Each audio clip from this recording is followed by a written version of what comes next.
Os 15 estão lá. Hoje é sábado. Ah, tá. Obrigado. Ah, já. Escuta, me mostraram um aparelho desse aí, mais evoluído, você já viu? É. Tem gente aí que está com um aparelho mais evoluído. É.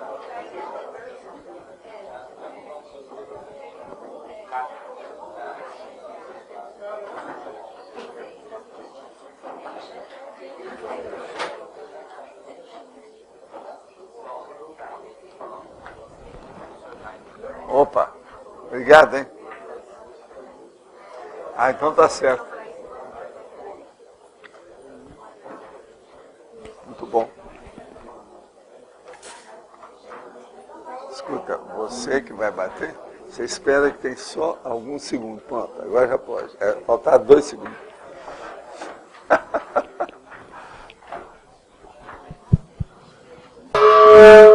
Tertúlia. Meu boa tarde aí para todos. Hoje é a antiviolência da homeostática. É a qualidade de quem não é violento, mas pacífico, reconciliador e benevolente no caminho aberto para a serenologia. Agora, a antiviolência pessoal, a antiviolência social, é o senso universalista, as medidas antiviolência, o ativismo antiviolência, os lenços brancos, a pomba da paz, a evitação da interprisão grupo kármica, a resistência não violenta, os modelos conciliatórios, a violência física, a violência urbana, a violência contra a mulher, o assédio moral, o transtorno do estresse pós-traumático. Agora, eu quero dizer que tem uma série de logias e tem uma taxologia aqui com as 25 providências governamentais, racionais, indispensáveis, como princípio para a constituição do Plano Nacional Antiviolência. Isso aí não sou só eu que penso, não. Tem muita gente, e eu coloquei aqui os 25 são os mais sérios que tem. Alguns deles aí a gente já pode aplicar em algumas pessoas e algumas instituições nossas. Eu estava pensando, por exemplo, inibir, por exemplo, o Loche com a turma dele, que é aqui, ó, inibição das gangues. Talvez seja o caso, você está entendendo? Das gangues, né? Eu quero dizer para vocês que no número 20 aí da taxologia está programa. Entende? Isso já foi consertado.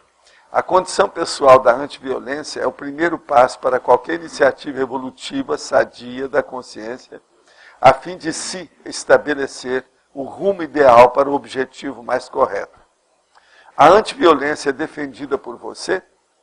Quais iniciativas você tem apresentado para a diminuição da violência na SOCIM ainda patológico? Esse verbete tem 34 logias e tem 7 máximos. Se alguém quiser aumentar, um dos que está fácil aqui é a antagonismologia. Viu, Sandra? Nós deixamos para você. Tá certo? Gente, eu queria falar para vocês hoje sobre o tertuliário. A arrecadação de doações até o dia 30 de junho, agora passado, foi 516 mil, quer dizer, $500 mil. É a metade, mais ou menos, daquilo que a gente vai gastar. Agora, o saldo em conta hoje é 211 mil. Desses, já comprometidos, tem 88 mil relativos ao término da primeira etapa. De modo que tem 100 e pouco só. 100 mil nós vamos usar para fazer a cobertura, que é uma cúpula. 15 mil, nós vamos fazer uma pintura especial de textura, em amarelo, de tudo. Para a segunda etapa, o acabamento, tem 50 mil que estão assegurados. Isso tudo é reais que eu estou falando. De um total de 376 mil para essa segunda etapa, o acabamento. Faltam ser arrecadados só 300 mil. Como vocês são milionários aí, a gente fala, né, só, tá certo? O cronograma de obras para a inauguração do verbete 1000 ainda é possível, mas há necessidade da entrada de recursos. A previsão é de que, sem novas doações, no final do mês que vem, as obras vão paralisar, vão ficar paralisadas. De modo que, se vocês querem ver o tertuliário, antes de começar, nascer paralítico, já está aí. A prestação da obra, de contas da obra, encontra-se à disposição dos interessados, junto ao financeiro do CEEC e em relação ao orçamento das etapas faltantes, junto à IEC. Agora, doações de materiais ou de etapas. Materiais, exemplo, uma fechadura custa R$ 25. Um galão de tinta de 18 litros custa R$ 160. Uma porta, R$ 500. Vocês estão vendo que a porta, até para a gente fechar ou abrir, é uma nota, né? Etapa forro, R$ 25 mil. Etapa piso, R$ 60 mil. Etapa esquadrias e vidros, R$ 64 mil. Etapa pintura, R$ 63 mil. Etapa louças e metais sanitários, R$ 19 mil. Aqui eu não vi, foi o processo. Como é que está o problema das poltronas com o local de escrever? Hein? Essa é outra etapa. A terceira etapa é a parte de recheio decorativo, que são as poltronas, os equipamentos, o que vai dentro. Então é 376 mil, essa segunda etapa, que é a parte de acabamento da obra. Só para construir, né? Para ele ficar, ele nascer. Isso, exatamente. Aí a partir daí nós temos que decorar. Então, ó, eu espero que vocês que estão muito cheios de dinheiro, devido à Bolsa, que está dando mais dinheiro ultimamente, muito embora essa semana ela tenha caído aí mais ou menos 8%, mas eu confio em vocês para ajudar a gente naquilo que for possível, tá certo? Agora, falando em ajudar, uma das coisas que nós precisamos mais de ajudar são os brasileiros de modo geral, devido à reeducação. Então, os mais sérios que tem são os representantes nossos. Os parlamentares brasileiros, eles precisam de reeducação. Ou seja, um choque de compostura. Então nós vamos ver 3 maus hábitos dos parlamentares, deputados e senadores. Isso, ó, gente, comparado com as outras democracias que existem na Terra. Porque aqui agora se fala muito que nós vivemos numa democracia. Né? Então a primeira coisa, os parlamentares no Brasil não ficam sentados ouvindo os oradores. O cara fala e está pouco ligando, eles se reúnem lá no meio, então, nem estão ouvindo. Então ninguém está dando valor nem para aquilo que se fala. Isso é falta de educação, de compostura, de cultura. É indefensável. Outra coisa, eles prestam homenagens ociosas a qualquer coisa que tem. Um espirro de alguém tem homenagem para tudo. Isso é escapismo. Estão fugindo. Isso não tem nos grandes parlamentos de modo algum. Outra coisa, eles fazem recesso com uma frequência impressionante. Todo dia arranja recesso, não aparece ninguém lá. Pois é uma vergonha isso. Agora veja, não sou só eu que falo, não. O Estado de São Paulo trouxe isso com relação e liquidando com o assunto. Quer dizer, pelo menos tem brasileiro que pensa, pelo menos com equilíbrio. Agora, é um monte de representantes nossos que são desequilibrados. Nós vamos colocar só gente, agora vai ter uma eleição esse ano, vê se vocês escolhem gente, que seja pelo menos um nível de educação. Agora, precisa de um choque de compostura, de bom tom, de educação. Esse povo não tem. Olha, pega aí, Câmara de Deputados e Senado, pega lá, para vocês verem o que acontece. Faz aquele bolo lá, o cara está falando, ninguém está escutando. Então, ninguém dá valor para o que eles estão falando, nem eles dão. Por que é que nós vamos dar? Se eles não dão valor para aquilo que eles falam, nós devemos dar? Como é que a gente fica? Essa turma acha que a população do Brasil é burra, não sabe votar, eles acham. É aquele negócio do Pelé. Ele achava que o brasileiro não sabe votar. Então, veja, os deputados também acham que eles não ligam para isso. Vocês estão entendendo a lógica dos fatos? Eu sou obrigado a falar para vocês que nós estamos estudando aqui consciência.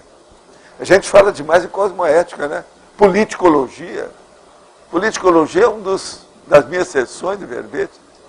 Agora veja, isso que eu estou falando, no dia de hoje, 5 de julho de 2008, é indefensável. Isso não tem jeito. Alguém aí quer defender os parlamentares? A vergonha. total isso aí. Agora, em relação com os outros, por isso que eles falam, né, que o Brasil não é sério, aquele negócio todo, que isso aqui é uma republiqueta ainda de bananas, outra hora que isso é uma colônia americana. Atualmente parece ser mais colônia do Chaves, que o Chaves tem mandado muito no Brasil. E o maior poder que nós temos é o MST, é isso? Eu sou favorável e bato palmas, por exemplo, esse próprio Bolsa Família sempre está ajudando os outros, isso é positivo. Querendo ou não, no Brasil do jeito que está com assistencialismo, tudo vale. Porque está numa situação tal, com esse povo tudo aí corrupto desse jeito, como é que faz? Eu vejo o lado bom disso aí tudo. O próprio Lula tem esse aspecto bom da história. Mas veja, a maioria dá vontade de vomitar, né? Eu não vou ao Congresso, porque senão eu vou sujar eles lá, vou vomitar no lugar, não é bom, né? Eu fui no Congresso, foi esse ano, mais ou menos no início, em março, mais ou menos. Me chamou a atenção porque o Senado, o pessoal presta atenção. O pessoal é envolvido e é sério. Mas na Câmara dos Deputados, que eu entrei lá por dentro, fui junto deles, estava acompanhado de deputado. O pessoal fica no bar, fica fumando, tomando café. O bar é lotado. E o pessoal lá falando, era tema sério. Agora, ó, o Estado de São Paulo traz uma listagem com todos os detalhes dessas coisas que nós estamos falando aí. Ridículo. Agora, o Estado de São Paulo de ontem. E era bem naquele período da CPMF, ou seja, uma discussão importante, séria. E o pessoal... É uma vergonha total, gente, eu acho. Agora, o Brasil já melhorou muito. Antes a gente tinha, eu, por exemplo, na década ainda de 60, eu viajava às vezes, em certos países, devido ao trabalho que eu estava fazendo, eu nem falava que era brasileiro. Não dava para falar. Porque ia piorar o trabalho para os meus amigos. Então eu ficava calado. Muita gente achava que eu era americano. Agora, o que é que se passa? Com o passar do tempo, eu comecei a falar que era brasileiro, que as coisas andaram mudando. A hora, por exemplo, que eu podia mandar livro do exterior e o povo não roubava, eu falei, o Brasil está começando a melhorar. Foi a primeira noção que tinha. Porque todo livro que você mandar, sumia. Vocês há de ver o tanto de livro raro meu? Nunca eu vi. Uma outra coisa, conforme o pacote, eles roubavam um que interessava e mandavam o resto. Tudo isso aconteceu com o Correio do Brasil. Professor Paulo? Sim. Existe uma luz no fim do túnel. No Rio Grande do Sul tem um movimento dos procuradores da República e eles querem considerar o MST inconstitucional, porque eles não têm... Eu vi a notícia, eles não, até falei eles não aqui. Existem. Foi a primeira notícia que apareceu sobre não tem respaldo. Agora, outra coisa também, no fim do túnel. O Lula já disse tudo, porque você sabe, um dia ele falou uma coisa, outro dia ele disse tudo que ele falou. Palavra, nem ele disse agora algumas coisas do processo do fórum. Porque ele falou que hoje não adianta mais o processo revolucionário. É justamente o contrário do discurso que ele fez há pouco tempo lá no fórum. Então, conforme o lugar, ele fala uma coisa, conforme o lugar, ele fala outra. Se pegar as incoerências do Lula, vocês vão ver que ele é megalomaníaco. Ele é megalomaníaco. Professor Valdo, mas o Lula, ele diz isso para enganar todo mundo. Pois então, mas e outra coisa, mas ele diz assim que o Foro de São Paulo tem que chegar lá pela democracia. Essa é a política dele. Pois é, mas agora não. Mas o problema é o seguinte, eles não metem o pau declaradamente nas Farc, porque a Farc mandou dinheiro para o PT, para ele. Ele foi eleito com as Farc. Então, ele está falando agora que as Farc devem deixar desse negócio de revolução. Isso não é bom. Ele descobriu que isso não é bom. Veja, enfim, antigamente o nome disso é conversa mole para boi dormir. É aquele negócio, é aquilo, tá certo? É a pessoa que está fazendo poesia para a lua. É isso. Não, a esperança é a última que dessoma, né? Agora, vocês podem continuar com ela, porque eu vou dessomar antes. E a maioria aqui, possivelmente.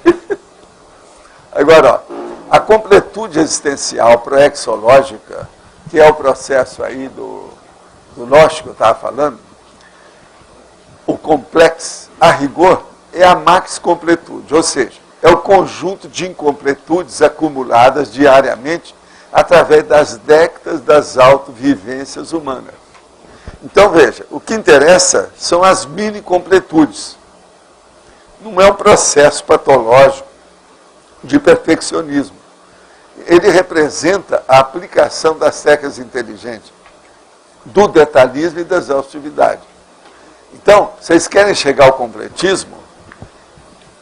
Olhe com calma diariamente as mini-completudes.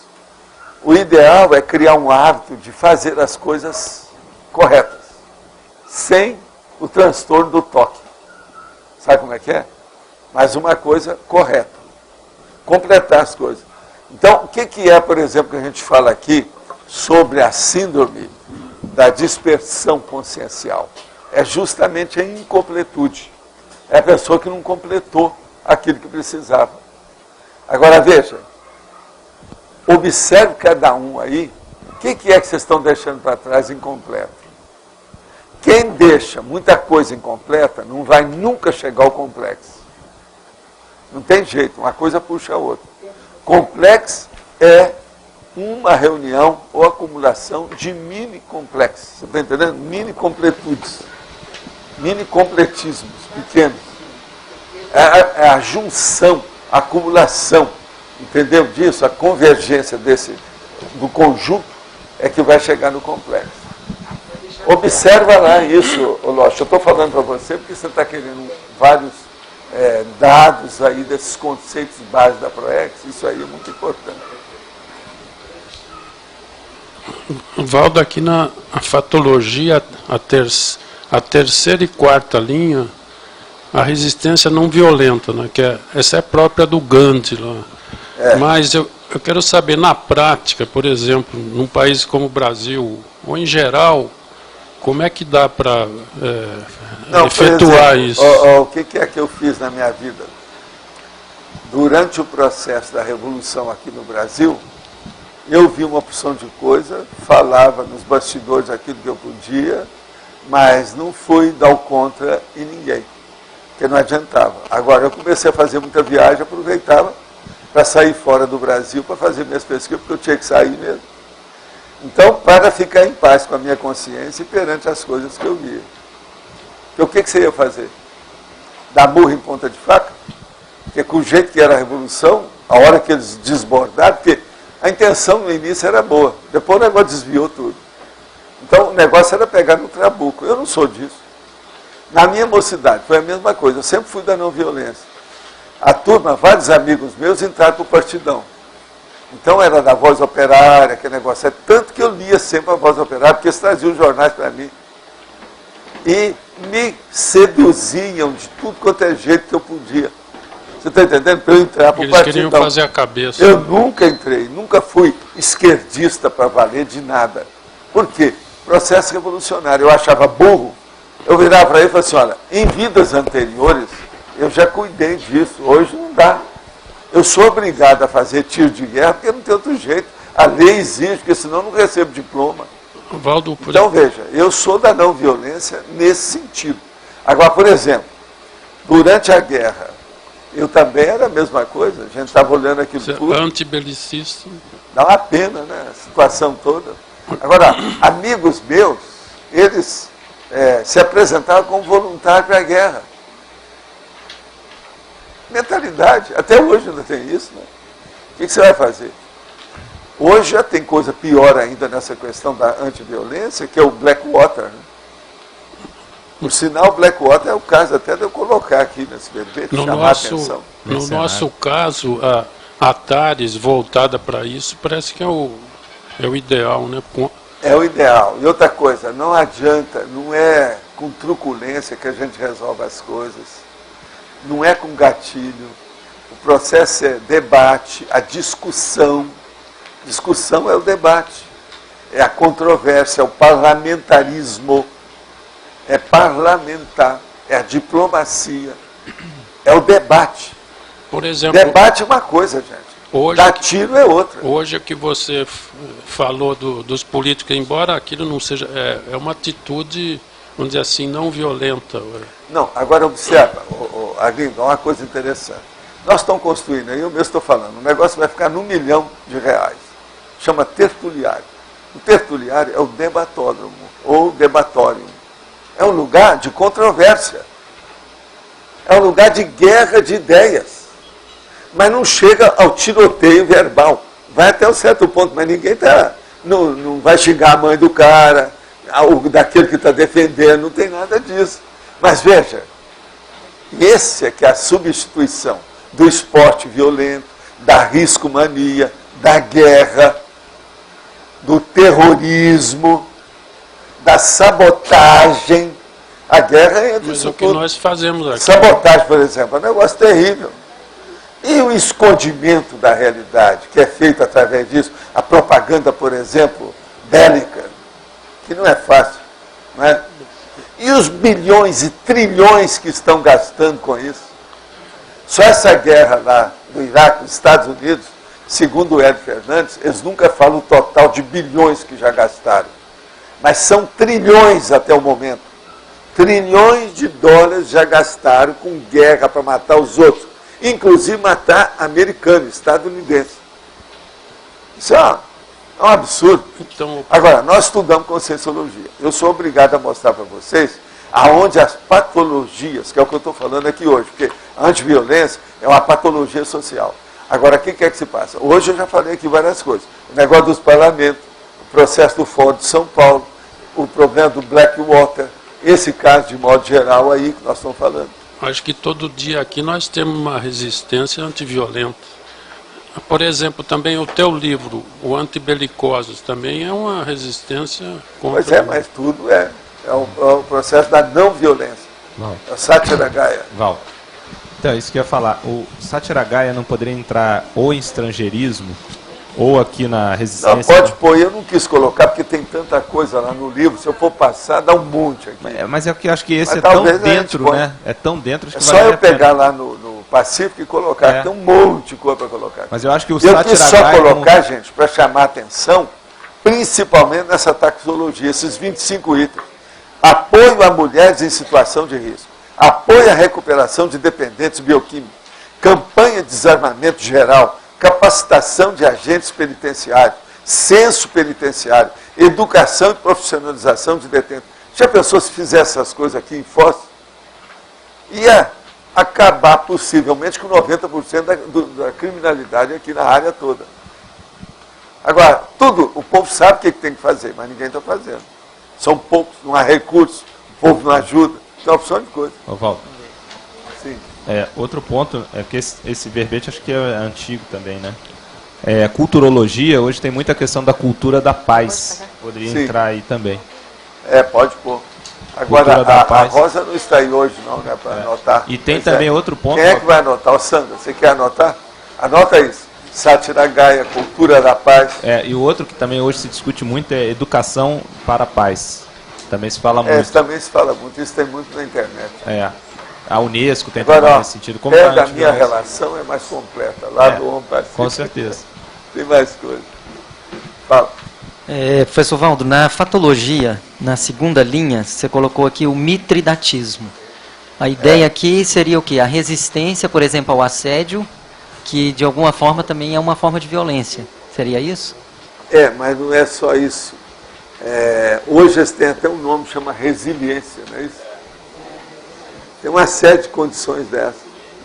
Eu, por exemplo, a hora que eu me bato com essas coisas, com a minha veemência de dizer o que eu falo, eu estou pondo na boca do trombone.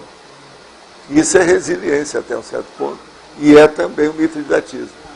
Agora, o mitridatismo, o pior que tem não é isso não. É a hora que vira a banalização da história.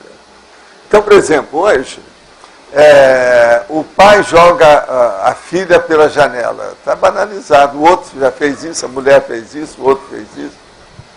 A banalização, por exemplo, do rapaz chegar na escola e matar uma opção de colega dele. Nos Estados Unidos é uma banalização da criminalidade.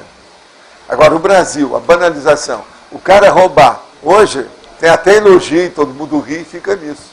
Já banalizou. Então, já admitem que no Brasil só o negócio funciona com corrupção. Quer dizer, isso é horrível. Isso é mitridação. Então, o veneno já não está fazendo mais mal. A pessoa já está imune ao veneno da violência. Ela já é violenta naturalmente. Agora veja, as novas gerações já vão nascer com essa violência. Mas com os réus que tem aí, esse negócio vai piorar. Eu já falei que isso vai até 2075. Pelo cálculo que a gente faz aí. A situação é precária. Ó, vão aparecer outros crimes que não estão arrolados. Eu não vou tocar nesse assunto, porque não existe. Vamos esperar para ver o que acontece. Mas tudo indica que vão aparecer. Que ainda não foram classificados. Professor Valdo, aqui na fatologia não caberia colocar as ações com o meio ambiente, no sentido, por exemplo, de contaminações, agentes químicos que têm agressão? Sei, mas o processo todo aí é que eu já tenho muito assunto sobre isso. A ecologia já é outra área. Não, você não... Se nós formos colocar, tem um monte de coisa. Aqui é considerado... Gente, violência é processo subhumano. Sim. Isso existe desde a bactéria. Então o processo é brabo. E eu aqui coloquei o essencial daquilo que a gente precisa. Principalmente esses 25 itens. Vocês viram que a fatologia é pequena, curta. Agora, é só pegar o Homo Urbanizatus e o Homo Pacíficos, lá os dois livros, o que tem para pôr aqui não está no gibi. Por causa das consréus. Só de consréus tem 100 tipos. Só de consbéis tem 100 tipos. Como é que fica? Então aqui você limitou essa condição da violência nesse sentido. Coloquei, poder, é aquilo que eu faço. Eu quero colocar em cada verbete o essencial de dele cada um. específico. Porque senão eu repito tudo do mesmo jeito. Eu já repito muito para colocar as conceitos, porque nós estamos estudando conscienciologia. Então, masculinologia e femininologia, às vezes, é muito repetido. E é de propósito. Para a pessoa ver que ela está lá. Está entendendo? Agora, ó, esse aqui, eu estou colocando uma opção de coisa negativa, uma opção de coisa positiva. Tem o Gandhi, agora o negativo, o bom, o filho do Osama Bin Laden, que é positivo, que fez censura ao próprio pai. Quer dizer, isso não é todo dia. Vale a pena pôr, né? Omar Bin Laden, 26 anos de idade, repreendendo o pai terrorista. Isso é o máximo.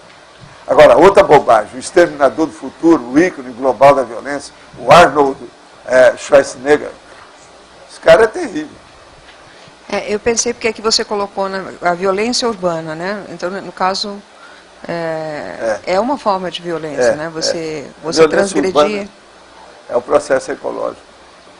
Professor, para colocar uma mulher também na feminologia, não seria interessante colocar a Aung San Suu Kyi, lá da Birmânia, como sugestão? Isso tem um monte delas atualmente. Da África, isso são melhores ainda. Ou da África. Por exemplo, se você for colocar a mulher, tem que colocar as donas que combatem a infibologia. A infibulação. Eu acho que daria para colocar... Que é a infibulação, o processo da castração feminina. Então isso aí, sim, também é violência. Mas olha, isso tudo eu tenho específico para isso.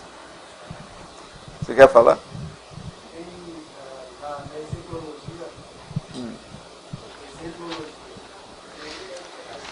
O que tu queres?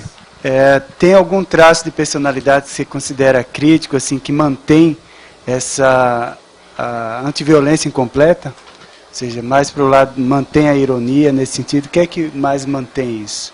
O que mantém assim? Você quer dizer, qual é a última coisa que uma pessoa truculenta perde? É isso? Isso, não, dentro já dessa sutileza da ironia. Que fica? Isso. Que ela já matou todo mundo, já fez a opção de coisa. O que é que... ainda então hoje reconhece, não, isso eu já não faço mais. O que ela ainda faz? É isso? Mais sutil. Você colocou mais sutil aqui, a ironia. Né? Então, a nível de ironia. Mas, então, além... Sarcasmo é pior do que isso. Já é mais agressivo. Mas, assim, ainda como base disso, como fator desencadeante disso, estaria, por exemplo, arrogância? O que é que bateria? A ironia é que é a última mesmo. Porque a arrogância, a pessoa pode ser arrogante, mas não fala nada. Ela não vai contra. Agora, a ironia não. É uma arma. Ele está usando bala contra o outro. Está dando tiro. Por alguns punhados de dólares. Como diz o filme lá, o Western Spaghetti. Não é isso? Por algum punhado de dólares. É o faroeste Spaghetti. Valdo, o que faz então uma consréu, uma consciência até certo ponto subhumana deixar de ser violenta? É o convívio com a outra mais Não, quase pacífica? sempre é o processo da maternidade e da paternidade. É a hora que a pessoa começa a ter afeição. Então a afeição isso é teoria da gente. É a hora que ela começa a ver que tem afeição em alguma coisa, que é afeição de bicho. É um processo do umbilico chakra. Então, por exemplo, isso que eu liquido aí de zanco, critico, da gente cair fora do processo do umbilico chakra, que está dominando, que a maioria tem esse umbilico chakra bloqueado, que é devido ao processo principalmente do sexo. Hoje, junto com o sexo, tem o processo gástrico, né? O gastrosoma. Então, é o sexossoma e gastrosoma juntos. E isso altera o energossoma. Então fica todo mundo perturbado. Agora, o que se passa? A base desses bichos todos que nasceram, ou que foram criados simples e ignorantes, eles começam a ter uma certa afeição através da maternidade e da paternidade. E outra coisa, isso é muito inteligente. Por exemplo, nenhum princípio consciencial foi só homem, nenhum princípio consciencial foi só mulher. Eles trocaram de sexo, nós todos trocamos de sexo. Para a pessoa passar por essa experiência e começar a prezar o outro, o próximo. Por quê? No início o negócio é só combater um com o outro para poder sobreviver. E outra coisa, come o outro, quer dizer, o canibalismo, a antropofagia. Igual hoje essas coisas diminuíram. Ainda tem canibais. Se deixasse, tem gente que era capaz de, vamos dizer, fritar o inimigo na hora, até em praça pública. Tem muita gente que ainda pensa assim. Então, não é isso. Estou falando de gente civilizada que usa paletó e gravata. Ainda tem gente. Valdo, outra questão. No caso, essas com os réus que estão fazendo aumentar essa violência, as pessoas que não têm esse perfil estão sendo, entre aspas, obrigados a conviver com isso. Isso está mostrando... Não, eles não são obrigados a conviver. A culpa é delas. Não, exato, isso que eu estava querendo chegar. Acabou, a culpa é nossa. Ou seja, a falha foi que nós não soubemos limpar essa situação, ou evitar isso. Agora, isso foi acumulando. Chegou num ponto que está estourando. Então tem que tomar uma providência. É a hora de tomar providência. Isso que é a reurbanização. Então realmente foram os líderes do passado, é isso? É. Até certo ponto. O que é que eu falo que é? Líderes. Nós temos muita culpa nisso. Todo mundo aqui já foi liderado, mas também tudo indica que quase que 100% já foram líderes. Líderes que eu estou falando assim, concretos, palpáveis, com resultado tal da liderança, que é um negócio sério para pensar. Sim. Professor Valdo, na fatologia, na segunda linha de baixo para cima, tem lá os modelos conciliatórios. Sim. Tá? E aí quando eu vi aí numerologia, seria esses os modelos? Amenidade, civilidade, cordialidade? Esse é um deles, mas não é só isso não. Tem outros piores, coletivos. Esse aqui quase sempre é mais pessoais. Quais são os coletivos? Tem uma ideia? De modelos conciliatórios. Trégua, anistia, paz, conciliação, tudo são. Trégua, anistia. São modelos também de conciliação. Então tem grupais e individuais. Grupais e pessoais. Eu coloquei aqui aqueles que são da própria pessoa, porque o que interessa a nós é marcação por homem, ou marcação por mulher, é marcação por indivíduo.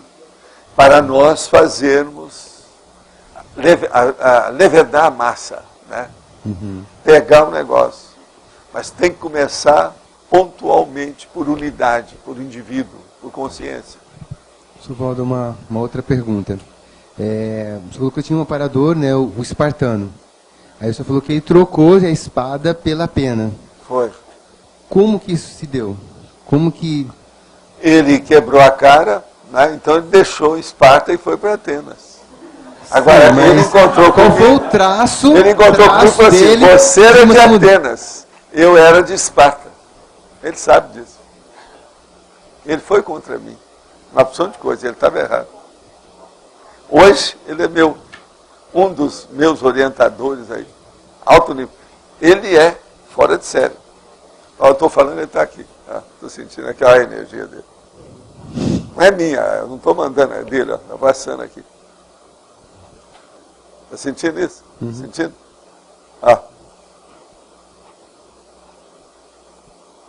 É suave, ele tem uma força danada, né? Ela está começando a mudar tudo. Então, a força Fora de série. Agora, gente, ó, isso aqui é que é o mais importante contra a violência. Se a gente pudesse passar essas vivências do parapsiquismo para os outros, ia acabar a violência. Certo. Porque o parapsiquismo é a coisa mais violenta que existe para a consciência. Por quê? Porque mostra a multiplicidade das facetas da própria consciência. Entende? Mostra o processo, o composite que nós somos. Como é que nós somos complexos? Entendeu? A multidimensionalidade, a multifacetação, multifacético da nossa personalidade. Então isso. Agora, o parapsiquismo mostra na hora. Porque nada da física pode explicar isso aqui, ó, que eu mostro a vocês com energia. Nada físico explica isso. Não tem jeito. Vocês há de ver eu, rapaz, adolescente, mostrando essas coisas, eu falei assim, ó, eu desafio sua física. Vem, explica o que é isso. Agora trabalhava, porque, rapaz, às vezes é fácil você mostrar, ele acaba sentindo, né? Eu falei assim, realmente, então, como é que fica? Onde é que fica a sua física? Não perca tempo com isso. Vamos pensar grande.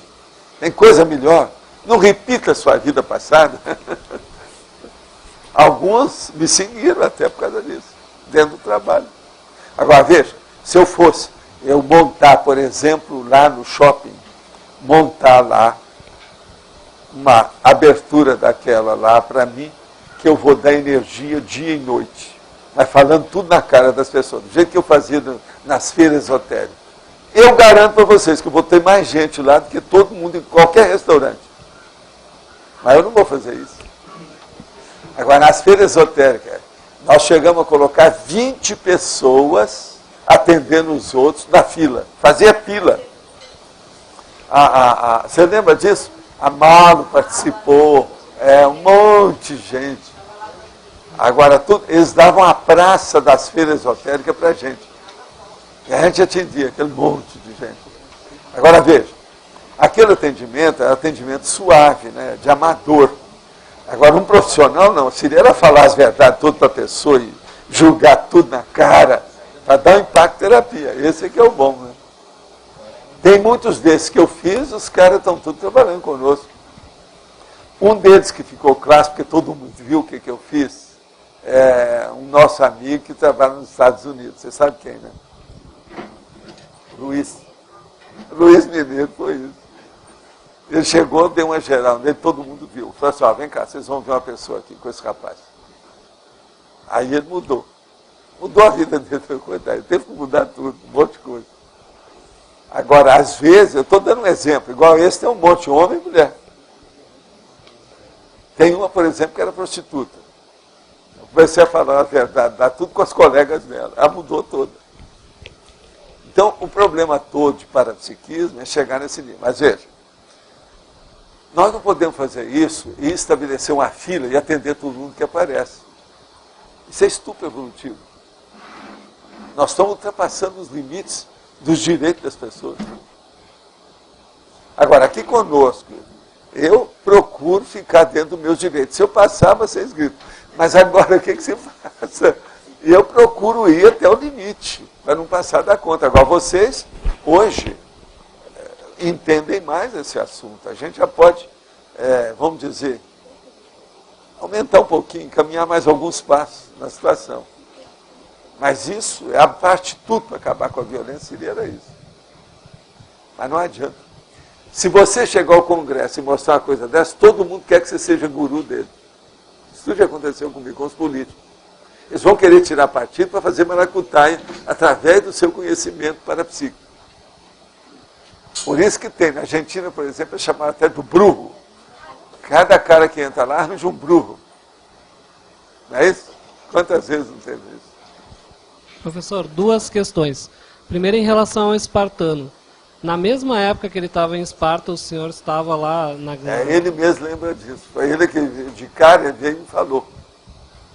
Então ele deu uma boa acelerada, é isso? Você era de Atenas, eu era de Esparta.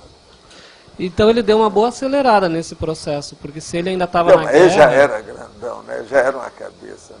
Tinha muita experiência de processo de liderança. Como é que ele acelerou esse processo evolutivo? O processo de cultura. que uma das coisas mais raras que tem no milico, no militar, é a cultura. Se ele tem uma cultura mais tensa e profunda, que aquilo já vem de outras áreas, outra situação, ele deixa logo a situação, ele não fica preso. A interprisão é menor. Ele não ficou tão preso nesse processo de guerra, porque entendi. O militar, o belicista propriamente dito, o profissional, a maioria sabe tudo sobre tudo, mas só 5 centímetros de cada coisa. Ele não aprofunda 5 quilômetros de nada para baixo. Ele não faz prospecção grande. Então, ele não tem cosvisão. Porque você chegando, você vai falar, não, Valdo, você está incoerente. Você tem 5% de tudo, ele tem uma cosvisão. Não, ele está vendo só o primeiro plano aqui. Ele não vê o segundo, ele não vê o terceiro, ele não vê o quarto, ele não vê nada. Ele não fez penetração. Você está entendendo? Na profundidade da realidade e da para-realidade. Ele não tem isso. A lógica. Está entendendo? Parece que é incoerência, mas não tem coerência nenhuma. Agora, o que é que se passa? Quando ele já tem um background cultural mais profundo, com já uns laivos de erudição ou de polimatia, ele não aguenta ficar lá dentro. Então, por exemplo, vocês vão falar assim, mas Valdo, Napoleão não era um cara que sabia das coisas? Ele falou, tem cada besteira desse tamanho. Eu já trouxe as bobagens de Napoleão, falei aqui para vocês. Vocês lembram? Eu toquei nesse assunto. Não é assim. Se ele fosse muito inteligente, ele não faria aquelas bobagens todas dele. De modo algum. Entendeu o que é? Por exemplo, um cara que é 100% belicista. Eu preciso falar quem? Atualmente? Bush. Ele é o protótipo. Vocês vão ver isso bem. Outra coisa. Faz um escarcéu danado. Já votaram 2 vezes do cara a favor. Ele foi reeleito. Uma vergonha total. Outra coisa. Do país que se diz que é o mais democrata, é o mais belicista da Terra. Quer dizer, tudo incoerente. Os americanos podem chegar e falar do Brasil, mas nós também podemos falar muita coisa deles. Eu não sei quem ganha de pior, dentro de certas situações. Agora, então, no caso, professor, no caso do Bush, ele tem um agravante que é o QI muito baixo e problemas sérios de erudição. E com o QI muito baixo não tem saída, né? Uma pessoa que é curta, você não pode falar nada. Por exemplo, eu vou chegar ali para o cachorrinho que está lá, que de vez em quando está até chorando as mágoas aí, e explicar para ele, olha, nós estamos querendo te ajudar, a situação é essa, pode ficar. Ele não vai entender. É a mesma coisa esse povo, é igual cachorro, não dá. A mentalidade, o cérebro é curto. Entende? Não dá, não. Agora uma outra pergunta. Acho que foi ano passado, o senhor falou do Mais-C ligado à paz. Sim. Não é isso? Até hoje não sei o que aconteceu em relação a isso. Alguém veio falar com o senhor? Não, o povo está se pacificando primeiro. Eles estão com dificuldade com isso. Tem que, né? É tanto que eu já falei para dar uns sedativos, algumas coisas assim. Um negócio. Talvez é o caso, né? Valdo. Entende? Valdo. Queria saber qual a relação do sensitivo ectoplasta e da agressividade. Às vezes, o sensitivo ectoplasta, ele já trabalhou com alguma coisa dentro do processo de belicismo. Muitos deles. Agora, o que se passa? Ele pode ter trabalhado como vítima e pode ter trabalhado como algoz. Entende? Agora, eles mostram, por exemplo, um processo junto de belicismo muito claro.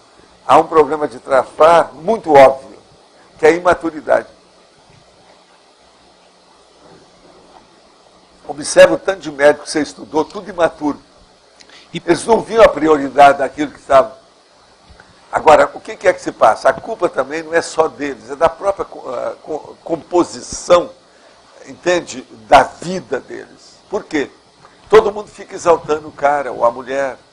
Aquilo então sobe o vinho, ele fica grogue, ele não entende. Ele não raciocina direito. Então o processo era deixar o problema da opinião pública e começar a estudar no particular. Ele ser um pesquisador o tempo todo. Eu só admito pesquisa que a pessoa possa caminhar com a evolução em qualquer campo, mas principalmente dentro do processo do parapsiquismo, se a pessoa estudar por si. Do jeito que a Terra está, não adianta. Pode ser que mais tarde nós vamos ter, por exemplo, uma boa escola de parapsiquismo conosco mesmo aqui, com a turma da Conscienciologia. Vai ser a primeira que vai aparecer, porque até hoje não apareceu nenhuma que prestasse nesse sentido. O Instituto, por exemplo, de tudo que eu conheci, foi a melhor coisa que já apareceu em matéria de parapsiquismo como escola, como educandário. Agora, uma outra coisa. Por que a macro-PK no sensitivo ectoplasta sempre adestrou, mas era de uma maneira muito violenta? É violenta porque macro-PK. Não, mas por quê? Não, mas por quê? Macro-PK é justamente isso. É acidente. Não, mas é a tragédia. É isso. Por que, por exemplo, não seria uma doença, alguma coisa assim, repentina, um infarto? Não, a doença que manda nisso. Não, você está esquecendo. Toda tragédia de macro-PK tem uma doença íncita, de baixo. O fator desencadeante, aqui que nós estamos chamando, a etiologia, a causa, é uma doença. Sim. E qual é a doença? A primeira é essa que eu já estou falando, a imaturidade, deriva daí. Mas vamos ver, tem. Por exemplo, no caso do Arigó, eu falei para ele, você não pode estar correndo com esse carro. A sua hipertensão está pior que a minha. Veja bem como é que está. Olha lá, isso vai te matar. Essas estradas aí, essas curvas aqui de Minas Gerais, são dificílimas. Eu ainda brinquei com ele, ó, isso é pior que a curva de mulher, hein? Cuidado. Ele morreu numa dessas curvas. Sim. Alguns anos depois. Foi pouco tempo depois que eu falei com ele. É isso que eu pergunto. Ele poderia, por exemplo, morrer de algum problema no coração, Quer ver alguma outro? coisa. Quer ver outro? Por que é acidente? Quer ver outro? Muito pior do que isso. É o nosso amigo lá do Nordeste. Eu falei com ele, olha, você está muito afoito. Fui explicar para ele o que é. Você está muito impulsivo. Com essa ectoplasmia que você tem, isso é um perigo. Você sabe que mataram o cara com facada, né? Você sabe disso? Sei. Tem um monte de casos igual esse que eu poderia te mostrar. Agora, a maioria morre porque os assediadores acabam com o cara através de acidente automobilístico. Porque o automóvel, você sabe, é uma arma fácil de ser usada. Entende? Na mão dos outros. É muito fácil. Sr. Valdo, o senhor comentou que o espartano, naquela época que houve aquela reconciliação lá em Porto Alegre, que ele atuou bastante na reconciliação do próprio grupo, né? Em termos de Brasil, a gente sabe também que o próprio Rio Grande do Sul ele é um dos mais bélicos aí dos estados. Agora, por outro lado, a Conscienciologia lá, ela se expande bastante devido ao aspecto intelectual do grupo, né? Porque lá estuda muito. O Rio Grande do Sul é um dos estados que as pessoas mais estudam. O outro é aqui, ó, no Paraná, principalmente por causa de Curitiba. Curitiba teve uma certa época que eu fiz o levantamento, era a cidade que, proporcionalmente à população, tinha mais livraria no Brasil.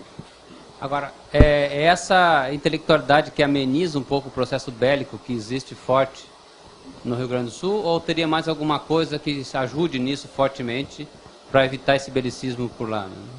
Não, lá precisava de acabar com o ranço do supernacionalismo. Que eles têm esse ranço, é o pior que tem lá, que é o processo farroupilha, o gauchismo. Então esse folclore gaúcho, ele é negativo, né? Vocês veem, os caras defendem o câncer, né? Não, chimarrão. Chimarrão, que é maior troço de câncer do que o chimarrão. E defende isso, faz parte até do folclore. E outra coisa, do ponto de vista de turismo, eles usam isso como um recurso, quer dizer, é duro, né? Não é fácil. Então é esse egocentrismo pelo local que leva ao belicismo mais forte? A geopolítica burra. Aqui, geopolítica bitolada, burra. Só pensa naquele lugar. Por exemplo, eles tinham a ideia de ser livres, fazer um Estado deles, um país. Você veja, você quer aquela coisa pior do que aquele negócio do Instituto? A hora que eu chego lá e nós vamos fazer um negócio grande, então, eles para fazer o meu processo, meu curso, aquele negócio todo, então queriam colocar o Instituto, que é a Conscienciologia. Agora, então, colocaram Instituto Internacional da Projeciologia e Conscienciologia, e colocaram dentro do mapa do Rio Grande do Sul. Isso que é coisa mal. Eu falei assim, gente, ó, isso aqui não serve, rasga isso, joga fora. Isso é burro. Todo mundo vai achar que eu sou burro, porque estou deixando uma coisa dessa. Pelo menos essa burrice eu ainda não tenho. A minha burrice é mais sofisticada um pouquinho. Agora veja, está lá, Instituto Internacional e o mapa do Rio Grande do Sul. Vocês estão entendendo o que é gaúcho? Agora, para minimizar esse processo, além de você sair desse bairrismo, né? A Conscienciologia ela pode ajudar muito com o crescimento em si desse estudo. Agora, além disso, o que mais poderia gerar uma mudança mais traumática, mais acelerada? Não, o processo lá é reeducação, né? Não tem jeito não. Lá é reeducação. Reeducação, reeducação, reeducação. Que é a resolução ou a solução para tudo, né? E para todos. A panaceia universal atualmente é a reeducação. Agora eu lá, a hora que eu comecei, a hora que eu vi, que tinha uma porção de gaúcho lá, né? Eu falando com um monte de gente. Então eu só comecei a rir. Aí eu assim, por que você está rindo? Porque eu ri e colocava o dedão no negócio. Vocês não estão vendo o que é que vocês fizeram, não? Isso é um absurdo. Um absurdo total. Agora, engraçado é que quando nós fizemos o Instituto, eu já tinha falado que isso ia acontecer. Mas não aqui no Rio Grande do Sul. Por quê? Eu expliquei para eles, logo lá de cara. Toda instituição que nós vamos criar tem que ter a palavra internacional nela. Eu falei isso no início. De propósito, para mostrar o cosmismo, o cosmopolitismo, o universalismo do processo. Por quê? Se fica universal, é como se não tivesse adjetivo nenhum. Você está entendendo? É igual a ciência. Toda ciência ela é universalista. Ela tem que ser internacional. Então agora, a hora que eu coloco a palavra internacional, e eles colocaram, mas bem claro, eu tenho isso guardado, sabe? O mapa do Rio Grande do Sul, lá, Instituto Internacional, dentro do mapa. Agora, assim, como é que vocês são? Vocês não raciocinam, né? Então só pensa aí, a bitola só vê um umbigão. Então o umbigão do gaúcho é o maior umbigão do Brasil. Está entendendo? Essa é a verdade. Agora, eu falava isso tudo lá, falei durante muito tempo. E a turma gostava. Agora, tem áreas lá que precisam de mais assistência, né? Lá na área de Santa Maria, né? Alguns lugares desses lá, o negócio é pior, é mais sério. Da Taurus, aqueles negócios. O outro lugar mais bravo tem o segundo, vocês sabem qual, né? Não é o Nordeste, não. É São Paulo. São Paulo é que tem, por exemplo, os Urutu da vida, os aviões que matam todo mundo, tudo é fabricado lá. Mas fala. Professor, a autora que chama Hannah Arendt, ela fala sobre um conceito que chama banalização do mal. Hannah Arendt. E há pouco o senhor estava falando de banalização, dessa questão que pai que joga filho pela janela e tal. Será que vale a pena colocar no verbete? Porque ela usa bem esse termo, banalização do mal, naquele livro... Não, mas ela é uma delas, mas não é isso. O negócio é muito maior do que ela, e já se falava nisso antes dela. Eu uso esse termo banalização desde a década de 50. Uhum. Em Minas Gerais já se falava muito nisso. Ela é que pegou e ela analisou aquele deita na cama, do nazismo, né? Tá entendendo? Mas não é ela, não. Tem gente antes. Não vale a pena. Agora, o processo é a banalização, que isso aí existe mesmo, de todo lado. Eu já escrevi muito sobre banalização, sabe? Tá bom. Que é uma lástima, né? Banalização é uma coisa lastimável. Mas fala, Professor, na tecnologia, a técnica de viver evolutivamente. Gostaria que você comentasse, eu também lembrei do livro que você psicografou, Técnicas de Viver. Aquele é um tipo. É para os espíritas naquela ocasião, era a melhor coisa que tem. Agora, a nossa técnica de viver aqui hoje é mais séria. É soco na cara e fratura exposta através da cosmoética.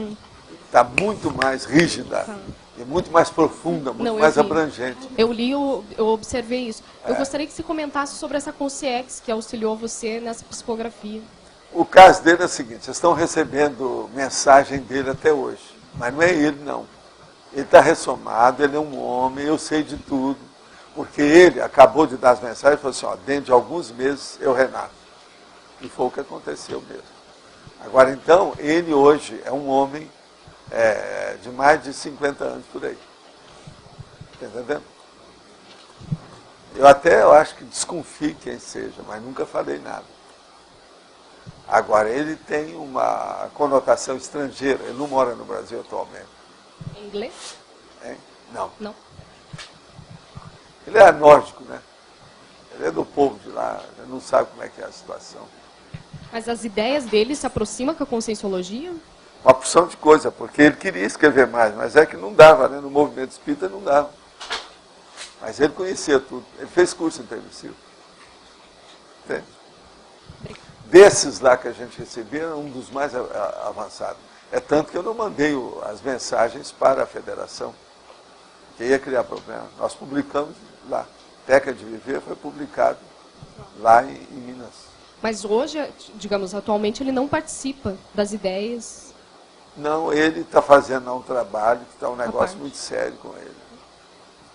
Agora, o que é interessante é o seguinte, agora vou falar uma coisa que eu nunca falei nem naquela ocasião. Ele escreveu Técnica de Viver, segundo o que ele me falou, que o nome era esse para fazer isso, porque ele estudou a técnica de viver melhor para ele, dentro da condição dele, que era o processo da ProEx. Isso que hoje nós temos aí a PEX. A técnica de viver dela é a programação existencial. Agora, ele fez força nesse sentido. Agora, outra coisa. Eu descobri que eu tinha alguma afinidade com os processos dele devido à época do Swedenborg. Entende? Foi por isso que ele teve facilidade de transmitir as mensagens para mim. Eu me dei muito bem com ele. Ele gostava de mim, eu gostava dele dentro das coisas. Se ele não fosse ressomar, possivelmente ele estaria comigo, ia fazer outras coisas. Mas já estava com tudo já. A técnica de viver dele já estava toda já planificada. Já. Não tinha jeito de fugir. Agora, ele tem conotações nas mensagens diferentes dos outros. É só olhar. É ele que fala lá sobre os violadores de almas. Não observei. Terrível. Por isso que eu quis que você aprofundar. Agora, aqui ela tem uma pergunta. E a violência europeia contra os índios das Américas, como é que fica? A primeira coisa, violência europeia contra os índios. Isso aí tudo é um processo que os países que têm os índios é que tem que tomar conta. A Amazônia, antes de mais nada, é do Brasil. A outra parte da Amazônia é do Peru. Cada país tem sua parte. Ninguém tem que entrar nisso. Agora, os índios têm que ser cuidados pelo regime de cada país onde eles estão. E a cidade que tem 3 ou 4 frigoríficos como base econômica da cidade? Pois é, põe energia nessa cidade para eles melhorarem, pensar em outras coisas.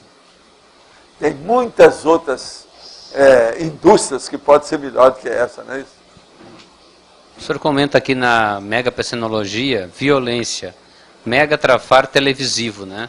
Hoje a mídia televisiva, ela sem sombra de dúvidas é a mais violenta, assim como a própria mídia impressa, né? Mas as crianças ainda estão muito submetidas a essa mídia televisiva. Agora, e isso cria um violento mais também. Séria, em parte, não é da televisão, você sabe, né? Eu coloquei aqui que é a televisão, mas não é. É Hollywood. Porque o problema todo é cinema. Observa, se você tem esses canais fechados, vai passando canal por canal. O negócio é impressionante. Outra coisa, abaixa o som. Porque tem canal, conforme o filme, que o som é mais alto que você não aguenta, aquilo estoura seu. Então, se você tiver os sounds, aqueles novos que tem aí, então aquilo estoura tudo. Você tem que colocar lá no 6. Se colocar no 12, no 16, você está perdido. Se colocar no 30, você estoura o tímpano. Agora, vê, tudo é violência. Então, a violência começa pelo som.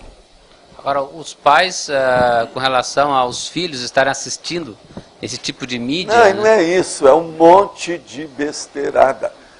Observa, você passando assim, eu garanto para você, se você fizer isso durante meia hora, você tem que contar quantas vezes vai aparecer alguém dando tiro. Ou com um revólver na mão, ou dando tiro, o outro que recebeu a bala, o outro que não sei o quê. Observa. Isso é Hollywood. Uma vergonha. Agora o Brasil já entrou nessa. Esses filmes todos que estão tendo sucesso, é tudo imitação de Hollywood, o pior que tem. Tropa de Elite. Você quer coisa pior do que isso? Adiantaria os pais estarem mais atentos a essa questão Não, eles estão tentando, estão fazendo isso, mas os pais hoje são a maioria, uma boa parte, um percentual enorme, são de pais relapsos. Eles não querem ficar com os filhos.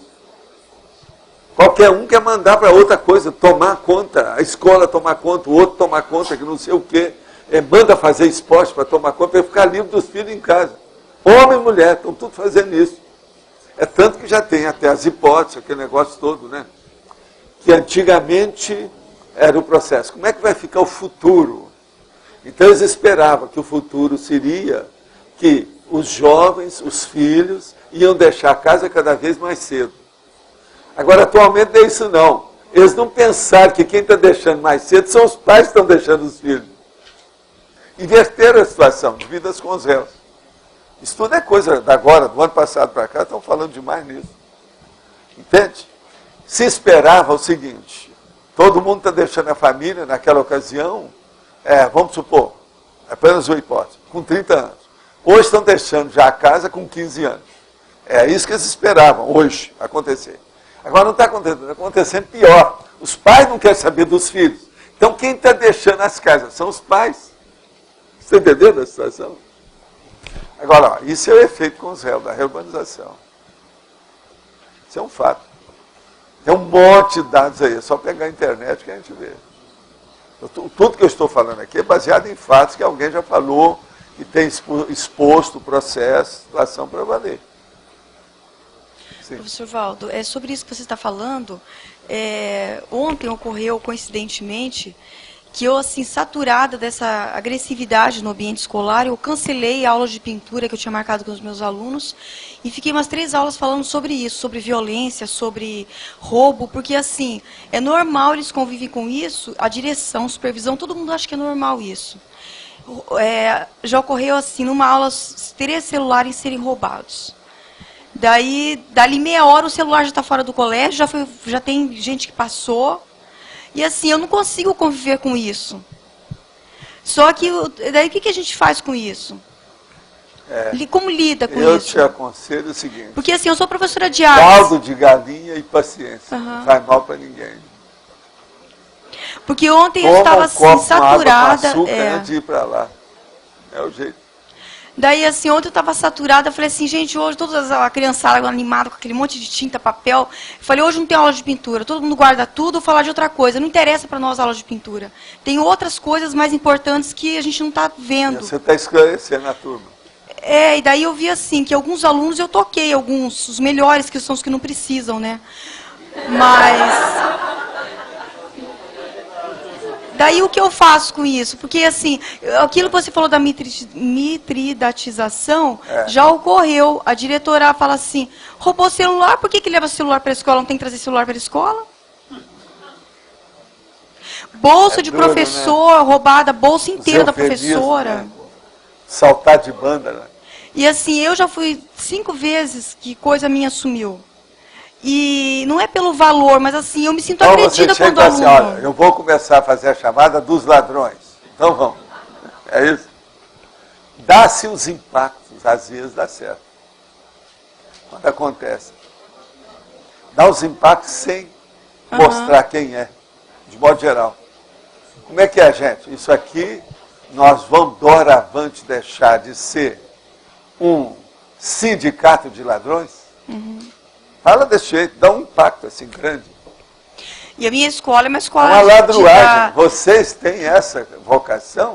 Para que isso? Isso não leva a nada. Pensem bem. Mas falar adianta ou eu vou ficar só malhando em ferro frio? Sempre adianta, se você souber falar.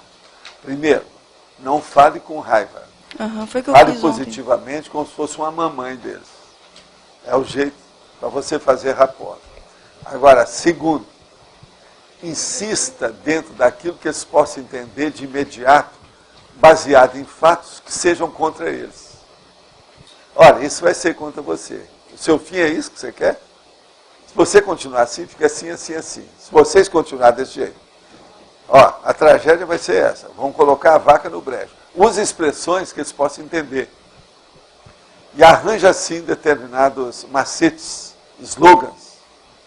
É uma saída, isso é a didática que você tem que usar, não tem outro jeito. Agora, reeducação. E os meus alunos são dos melhores, assim, das escolas públicas, são os melhores, porque tem muitos que vêm da periferia, porque os pais não querem que eles se misturem com os da periferia, porque são bandidos. Então, os meus são os da elite ainda, da turma... O grupo de extermínio. Então, imagina como que está o negócio, né? Agora, e tem, assim, os colegas que ameaçam os outros, eles fazem a coisa errada e tem gangue. Você já viu alguém na sua aula que já entrou com arma na mão? Não, teve caso de aluno meu que foi preso porque fez assalto fora, né? Mas dentro da sala, que a gente chegasse, nunca fiquei sabendo. Porque sempre tem. É que não fazem revista e nem tem o negócio de detecção de metais. Se fizesse, encontra. Eu vou encontrar. Isso tudo tem. Por isso você tem que tratar também os alunos com muita calma. Não pode especificar, não. Senão alguém pode te dar um tiro lá. Isso tudo é perigoso. Foz não é brincadeira. Nós estamos no processo de fronteira. Cidade de fronteira é isso. Agora, ó, não desanima, não. Faz o estado vibracional, que o espartano vai te ajudar. Professor. Certo. Professor. Fala, Pedro. Gostaria que o senhor falasse um pouco da sua vivência com a cultura oriental. O senhor passou um bom tempo no Japão, né? Sim. E no Japão tem a contradição que, ao mesmo tempo que eles falam no Japão e no Oriente da não violência, eles praticam muito artes marciais e questões violentas, né?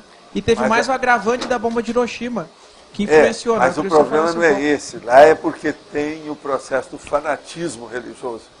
É o fanatismo político.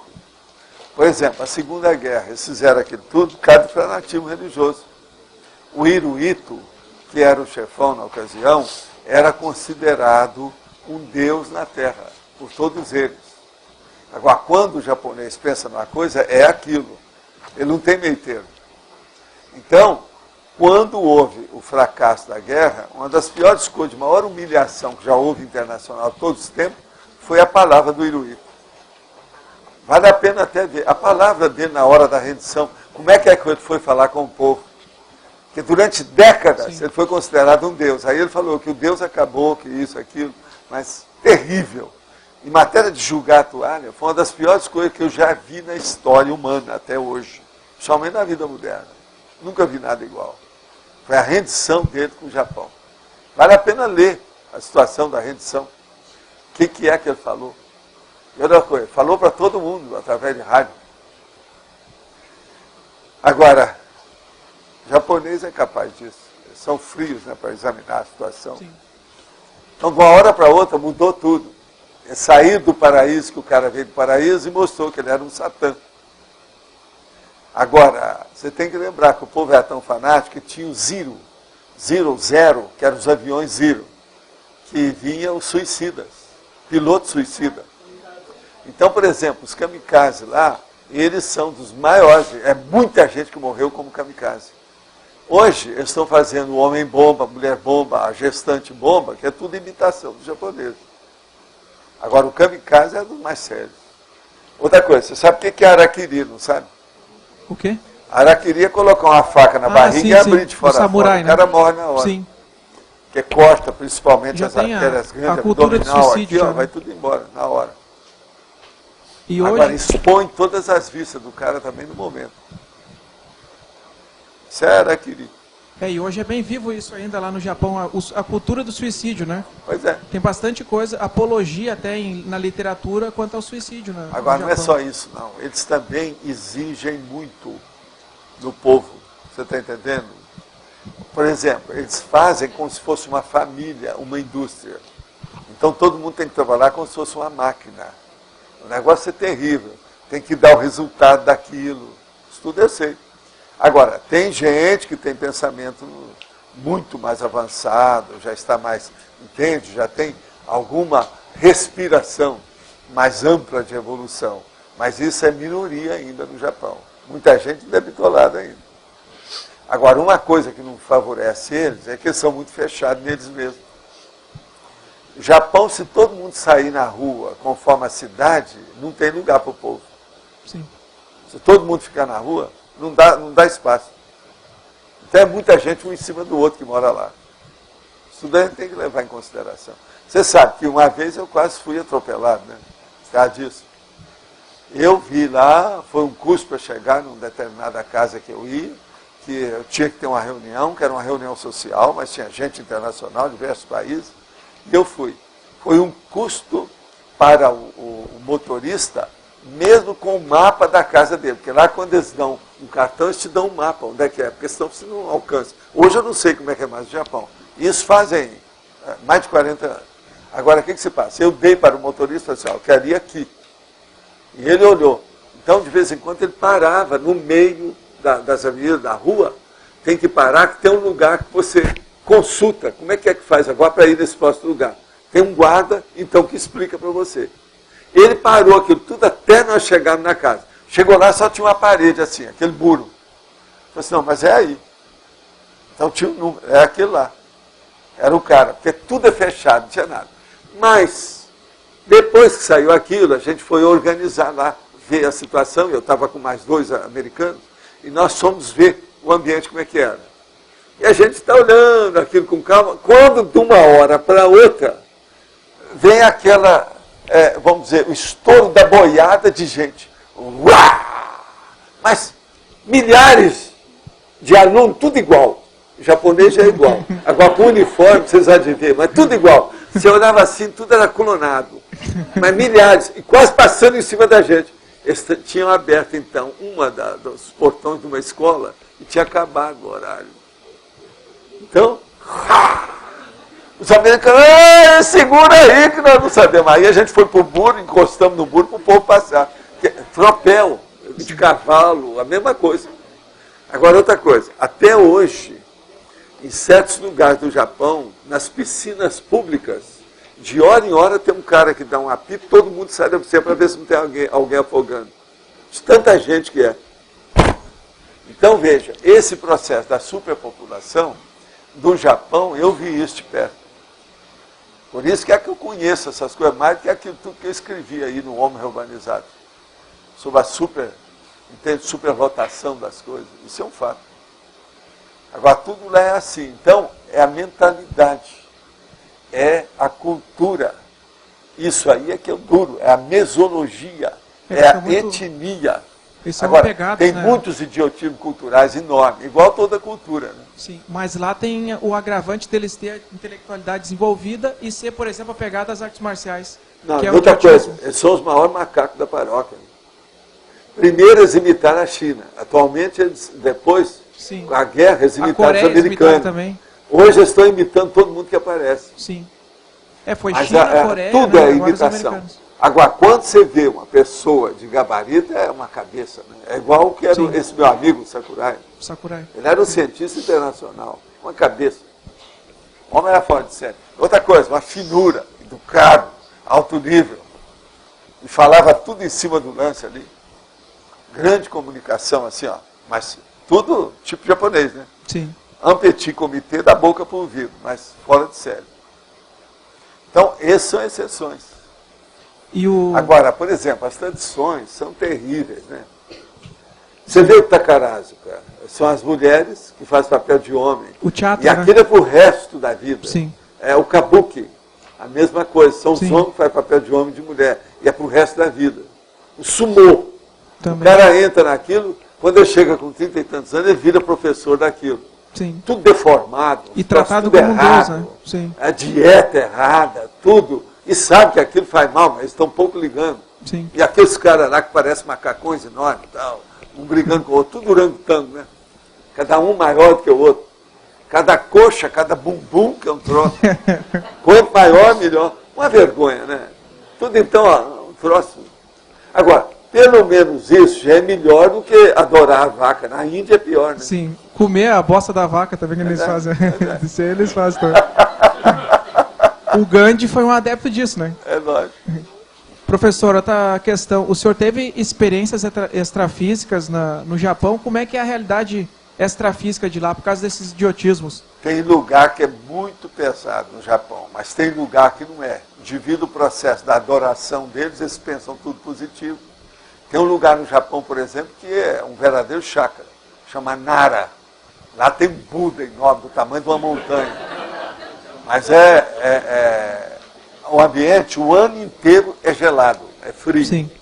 Agora, o ambiente é uma beleza, as árvores que são feitas perene, né, para aquilo, o ambiente é muito positivo. Você chega e você recebe banho de energia, tudo que tem jeito. Mas quanto tempo que aquele negócio é como se fosse um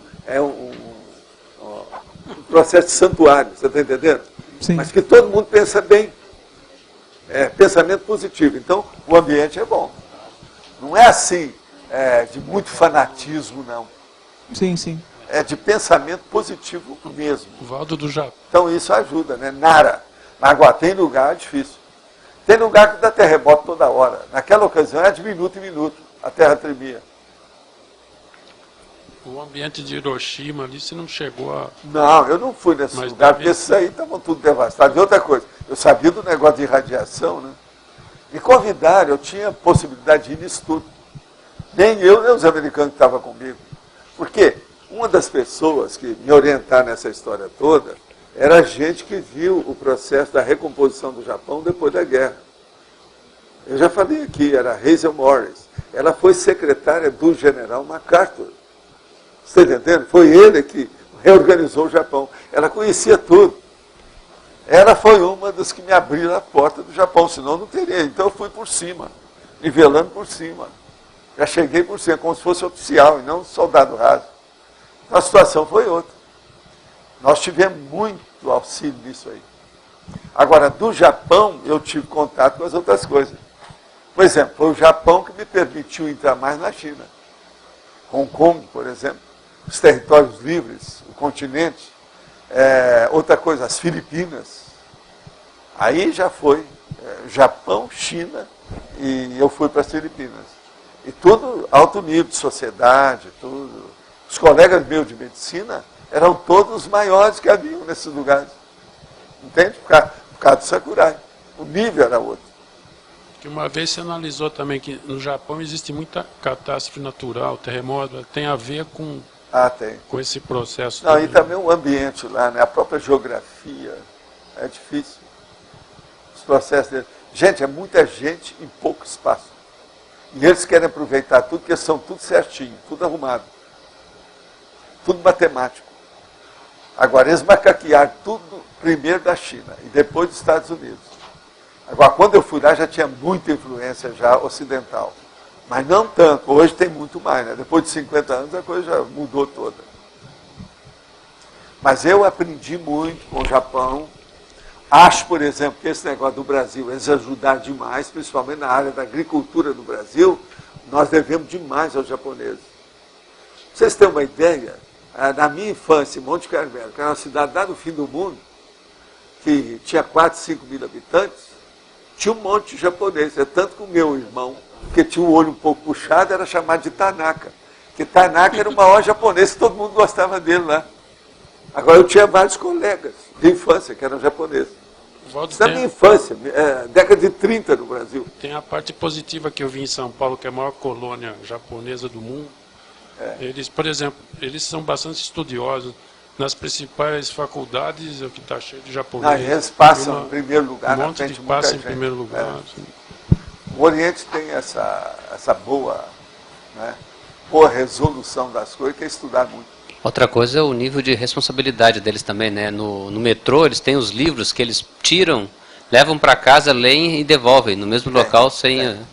Tem um local que eles deixam o livro. Eles pegam para ler em casa, levam emprestado, devolvem de novo no mesmo lugar. Os japoneses têm umas coisas, com eles são difíceis. E isso eles mesmos estavam examinando naquela ocasião. Hoje eu não sei como é que eles consideram esse assunto. Mas eles têm dificuldade de reflexo no corpo, é a própria etnia deles, é a raça. Por isso que o processo de trânsito, na década de 60, por exemplo, em Tóquio, era o pior do mundo. As capitais todas que eu fui internacional, o pior lugar que havia. Uma vez eles falaram para mim, Valdo, você quer, nós vamos arranjar um carro para você. Eu falei assim, eu, aqui, never, nem pagando. E outra coisa, o carro lá é tipo inglês. Você está entendendo? É a direita. Direção. Agora, que povo doido, lá, quando dirigia, eu nem olhava, não vamos olhar, vai acabar batendo. E de vez em quando dá aquela, pronto. Agora, um negócio terrível, o trânsito era horrível. Agora, parece que muito disso eles melhoraram. Agora, o Ginza, lá, que é o Ginza, que o povo aqui fala, Ginza, que era um lugar mais granfino, de comércio, etc., da noite, já tinha um movimento que era uma loucura. O Tokyo at Night era uma loucura na década de 60. Você chegava no Tokyo at Night, e a gente que era estrangeiro, você chegava em certos lugares à noite, tinha uma mesa já com 4 hostess esperando você. Cada uma melhor do que a outra em matéria de estética, de fechar o comércio. 4. Em cada mesa. E uma mesa para cada um. Isso era o Tokyo at Night. Começar desse jeito. Agora, música, luzes, milhões de coisas, imitando tudo que tinha, sabe, de Hollywood, das coisas todas. Isso já na década de 60. Agora, o Tokyo at Night não era fácil. Você chegava, para a gente que é daqui do Brasil, isso criava muito problema para o povo. Você chegava numa boate, a maior boate que havia nessa ocasião chamava Copacabana, para imitar o Rio de Janeiro. Então tocava às vezes música brasileira, esse negócio lá.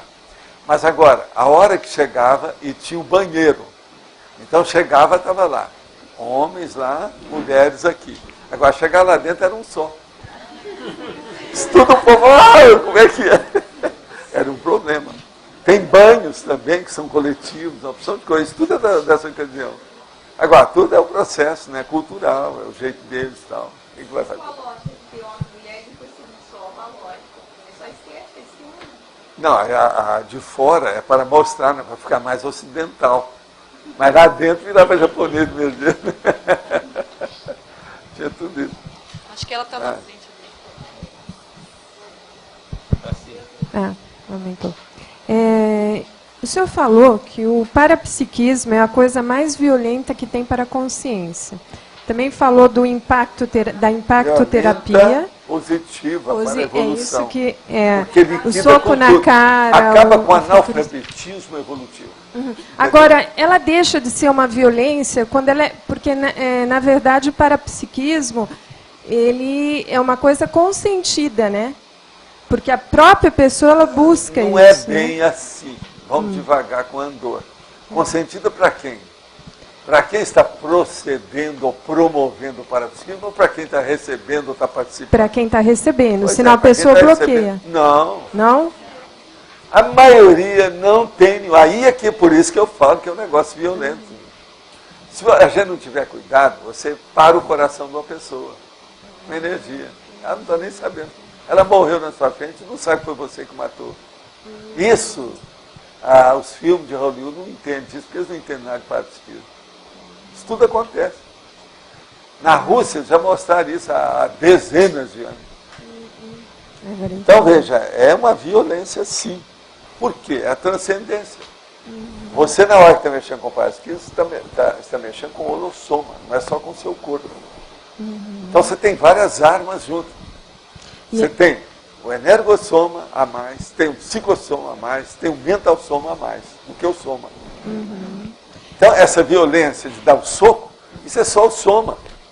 Agora, com o holossoma, são 4 coisas que você está usando aqui. Você entendeu por que eu estou falando? Que é a coisa mais violenta que tem. Agora, o que se passa?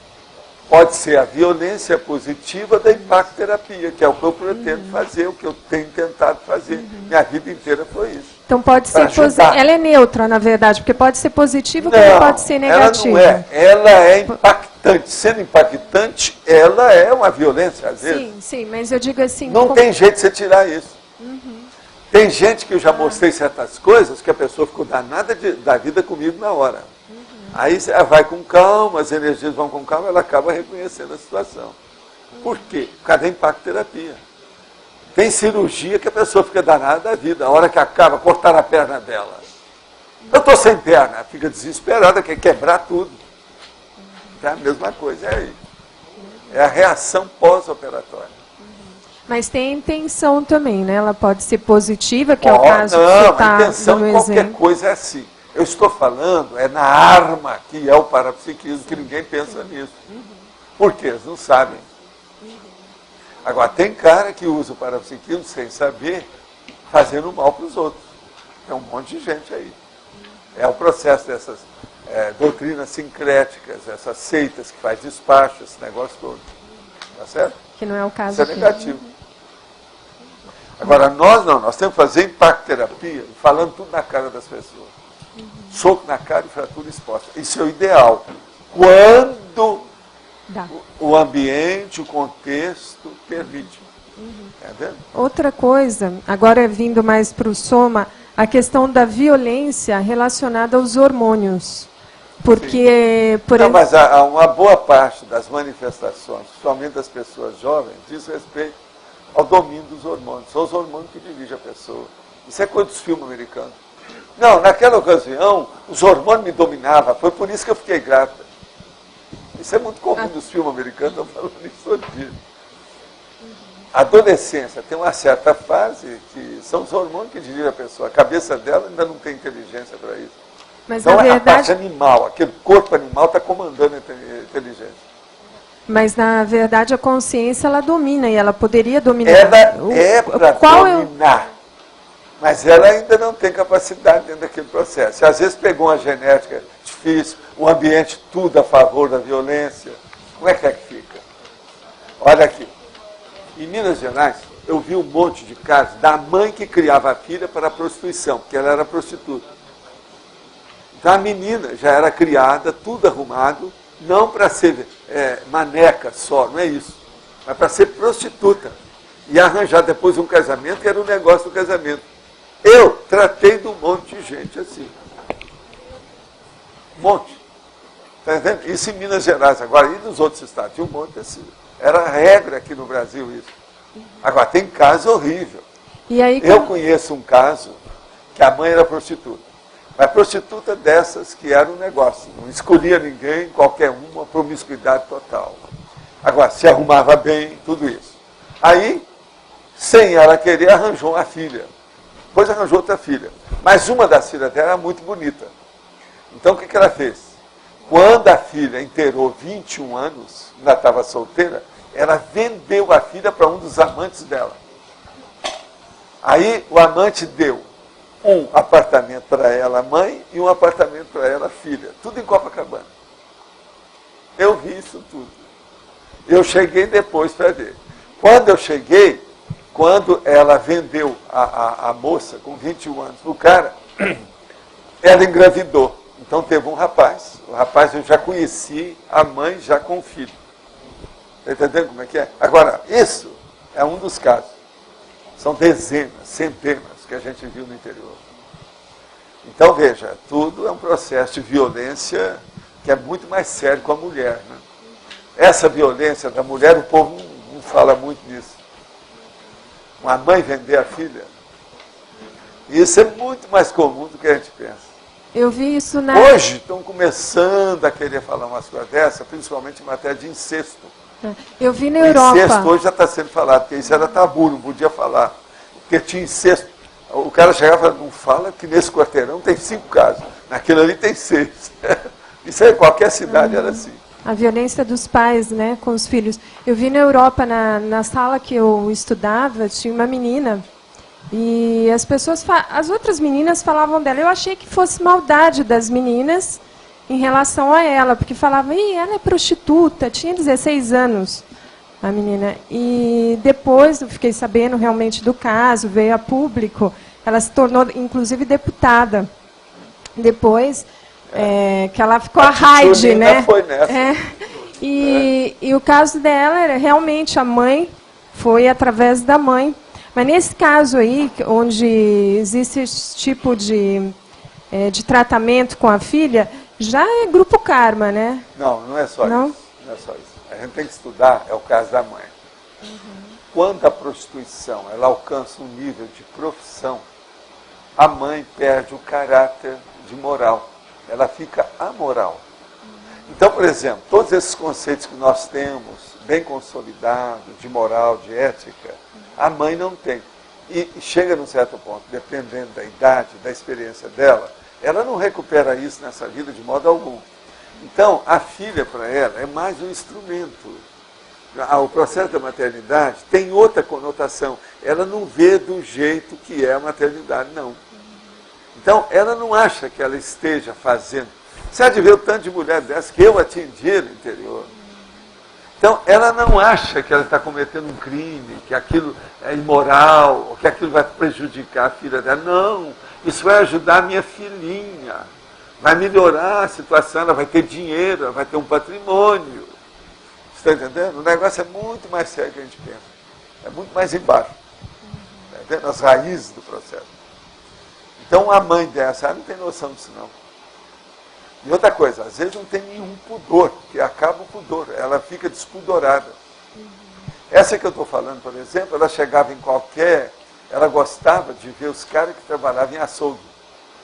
Esse que corta o boi, que carrega aquilo, porque todos eles são muito musculosos. Então ela chegava e arranjava um monte de namorado desse jeito. Vai no açougue que é capaz da... Minha mãe está lá. Isso é a moça que falava. E chegava e era mesmo. E outra coisa, ela pegava esse rapaz e levava tudo para o apartamento dela, em Copacabana. Todo mundo já sabia. Ela mesma. Agora, chega num certo ponto que elas dominam, né? Agora, hoje no Brasil se fantasia muito. Igual aquela novela lá, da história divina lá do Hilda Furacão, aquele negócio todo, da prostituta. Mas o caso é muito mais sério do que a gente pensa. Agora, se nota que, em relação ao homem e mulher, o homem ele é mais violento. Normalmente, pelo menos, mais explícito. Ele é mais violento por causa disso aqui, ó. Bíceps. Que o processo todo é de célula muscular. Quem tem mais célula é mais violento. A tendência é essa. Ninguém vai criar um bíceps muito grandão para não fazer força. Apenas para ver placidamente. Ouvir música de câmera? Não. Ele vai fazer exercício. Ele vai quebrar alguma coisa, ele vai fazer um troço. Não. O que é isso? Ele não arranjou uma arma em cada lado dele aqui? Você está entendendo? Malhação, por exemplo. Você quer que o cara seja plástico? Fazendo malhação? Besteira. Que é isso? A coisa é totalmente errada.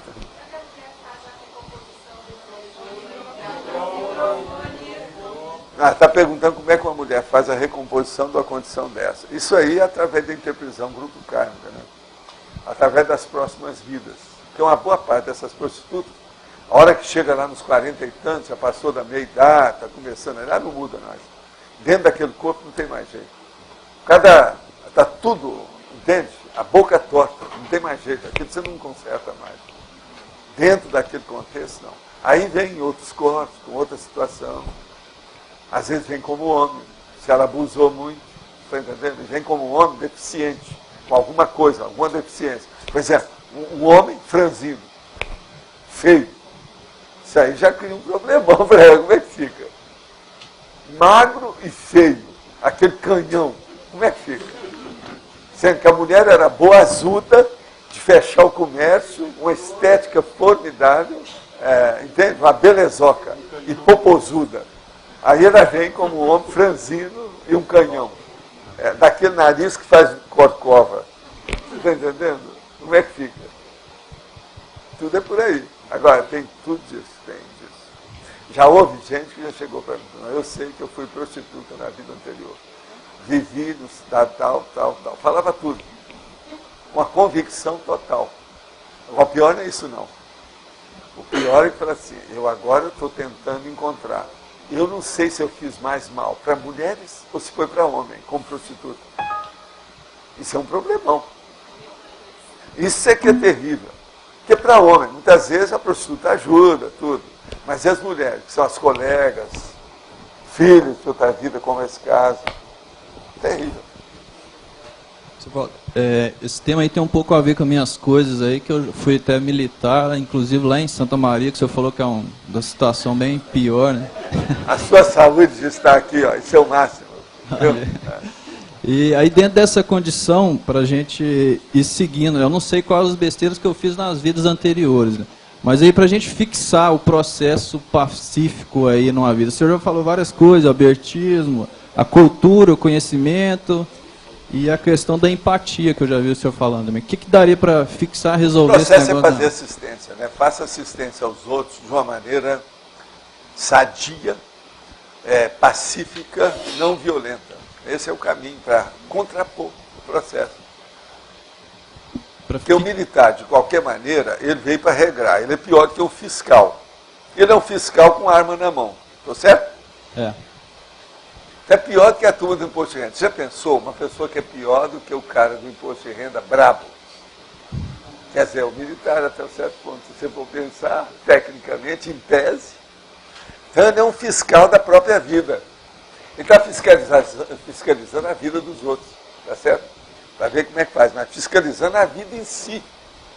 Não é a economia dele, você entendeu? O fiscal examina a economia, o bolso. Agora, a pessoa não, está examinando a vida do cara, o respiro dele. Isso aí não é fácil. Para fixar mesmo é a questão da assistência. Fixar e cortar isso definitivo. Agora, uma assistência de libertação, né? Da não violência, do pacifismo. Em vez de pegar o trabuco, é pegar a bandeira branca da paz. Não é isso? Bandeira branca, moço. Não é isso?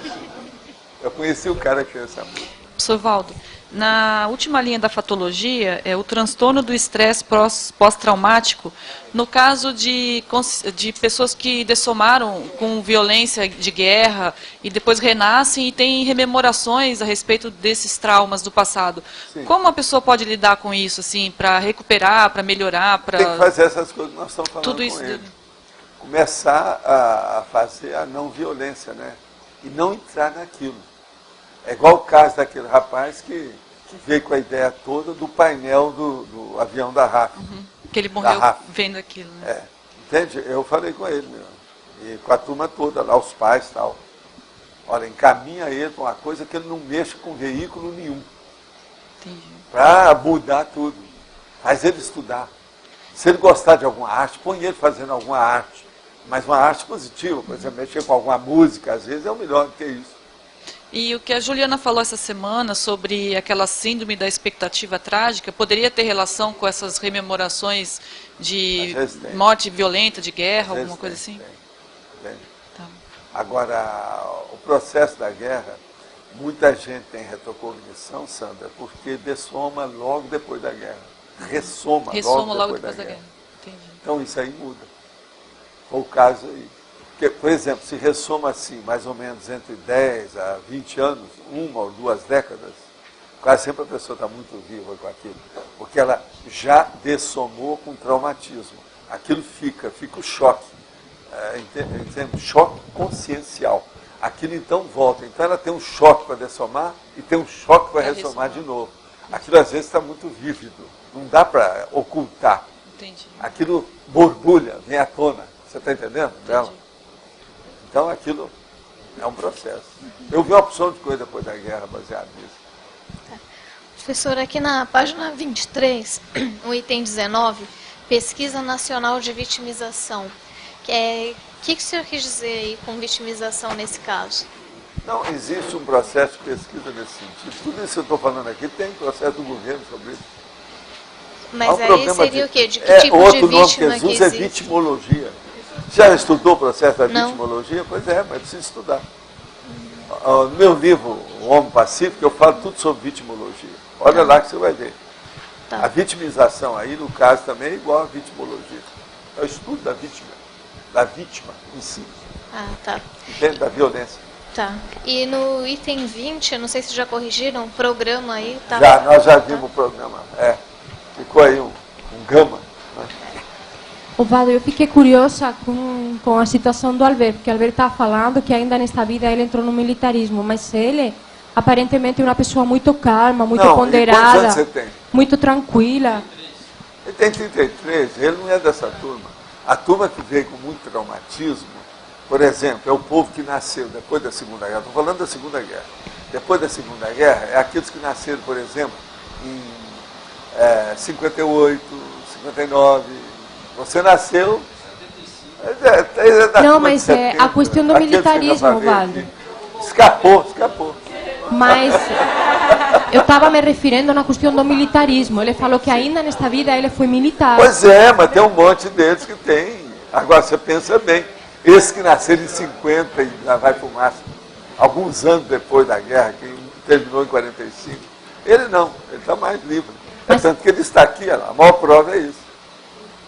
Agora, ele tem cara de oficial, né? Olha aí. Agora me conta, você chegou aqui, que nível lá? Sargento? Primeiro? Segundo? Como é que foi? Ah, foi. Tá vendo? Quer dizer que você sabe fazer. Terceiro. É isso? Especialista nisso aí. Vamos lá. O que você acha do meu sotaque? O senhor tá bem. Daria um bom oficial também. Não, agora, aqui, ó. Aqui. Não, porque eu dirigi companhia, né? No tiro de guerra, eu dirigi. Aqui o pior é isso. Mais baixo! Já passou por isso, né? Esse pra mim é que é o pior.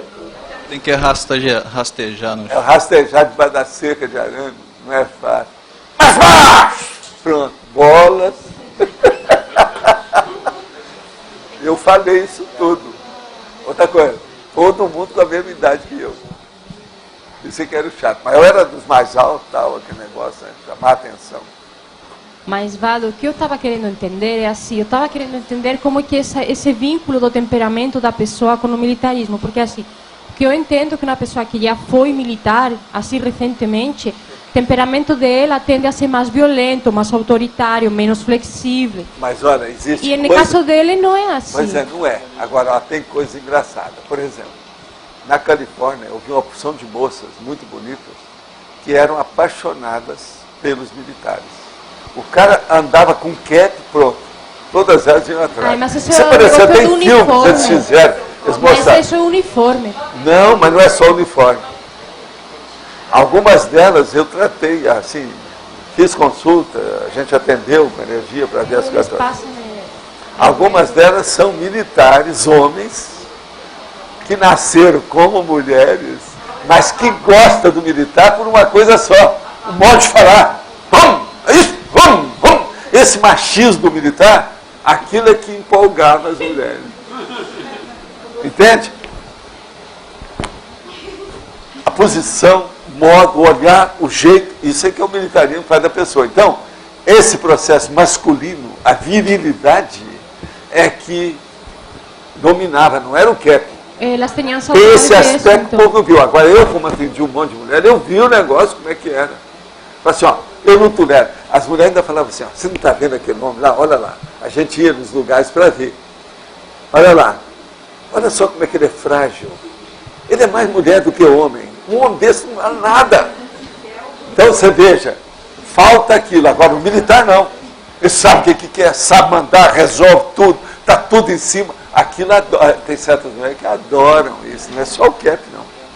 Você está entendendo? Agora veja, entre vocês deve ter mulher que gosta desse tipo de homem. Que em parte, elas estão até certas.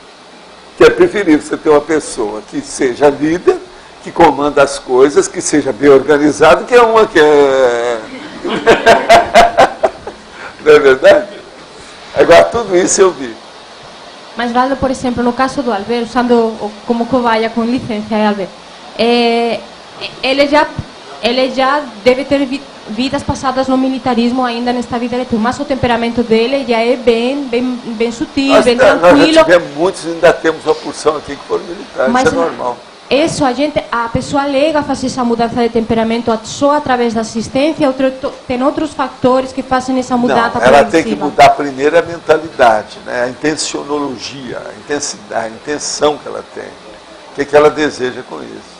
Então, no caso agora, ó, a maioria das mulheres que tem tendência política muito forte foram homens recentemente devido ao processo militar.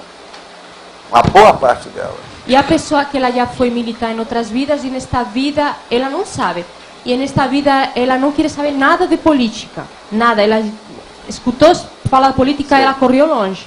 E aí depois a pessoa vê que no passado ela foi militar. Isso pode ser alguma ideia inata para ela mesma se proteger? Não, porque às vezes já teve uma, duas vidas intercaladas, que já anulou um pouco a situação. Ele, por exemplo, ele não tem muita coisa de militar, senão ele não estaria aqui. Não tem nada, pois é, por isso que eu estou falando dele. Senão não estaria ele é um aqui. exemplo. É? Muito. Pois é. Ele é pacífico, isso. Totalmente. Agora, o processo são as injunções. As pessoas são levadas para lá. Por exemplo, sabe de ver os parentes dele, os colegas dele. O que é que tem como atenuante? Bom, comigo e com a gente ele é assim, né? Com você precisa de ver os seus atenuantes. Tem que ver a Michelle, perguntar para ela. Hein? Pois é. Não, na sua família, o ambiente, seus colegas, seus vizinhos, professores, o ambiente que você foi criado. O que é que levou você a isso? Às vezes, é uma predisposição dele, mas é em junção da pressão mesológica do ambiente, da cultura. Entende? Por exemplo, uma pessoa no Rio Grande do Sul que é brava, tipo a Adélio, isso é normal. Ele hoje está mais calmo, tá vendo? Mas isso é normal, pois é. Ele é interior de Minas. Pois é, mas interior de Minas tem lugar lá que não é fácil. Você pensa bem, Uberaba, que era a terceira cidade de Minas naquela ocasião, na Segunda Guerra, só lá assim, ó, tinha 15 oficiais que tinham morrido durante a Segunda Guerra, tudo lá da área, Uberaba. Meu tiro de guerra tinha isso lá, eu vi. Queria perguntar, tem a ver com esse caso do Albert, mas não é sobre ele. É assim, aqui você botou braveza, cólera, ira, raiva. Quando a pessoa ela tem esse temperamento mais bravo, assim, mais agressivo, com essa tendência mais de botar para fora, né, a raiva dela, que ingredientes, que fatores que tem do ponto de vista genético, paragenético e mesológico que poderiam estar interferindo? Assim? Alguma conotaçãozinha militar, alguma coisa de domínio, de autocracia, de ditadura, o processo do feudalismo, aquelas coisas todas. Uhum. Já pensou quantos capitães do mato que não deve ter aí por aí? Sabe o que é capitão do mato? Capitão do mato é bravo. Não, já estou dando um para você entender, né? Entendi. São os ex-profissionais. Agora, tem sempre relação com a questão política também, que você falou assim, a mulher que já foi Mas mexer com política... O militarismo é sempre político, né? Sempre político. Todo político é. O militarismo é assim. É a vida. Agora, a gente tem que entender que a gente precisa do militarismo, não tem jeito, que a gente precisa de segurança. Os bombeiros também são militares até um certo ponto, e eles são da paz, para ver se melhora. Há exceções, como toda profissão, tem gente que não serve, né? Mas são bons, são positivos. Professor Valdo, eu queria só partilhar um pouco a minha experiência aqui com a colega Evanilda, não é? Que é professora de artes. E eu também fiz muito isso lá em Portugal, ou seja, eu dei aulas a presidiárias, a traficantes, não é ex-traficantes, a traficantes, não é? Ainda de droga, e alunos adolescentes, não é? Em risco. E muitas vezes eu ia preparada para dar uma matéria e eu dava outra completamente diferente. É a necessidade que eles precisam naquele momento.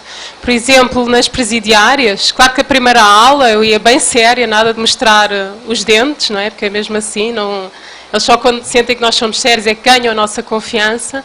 E depois, quando ganhavam confiança, eu puxava por elas. Porquê é que vocês estão nesta situação? Traficámos, ok, mas como é que vocês chegaram aí? Chegavam à conclusão que era negócio de família. A mãe era traficante, a avó era traficante, nasceram no meio. E eu confrontava, então, e os vossos filhos? Algumas já não davam, porque os filhos também já eram.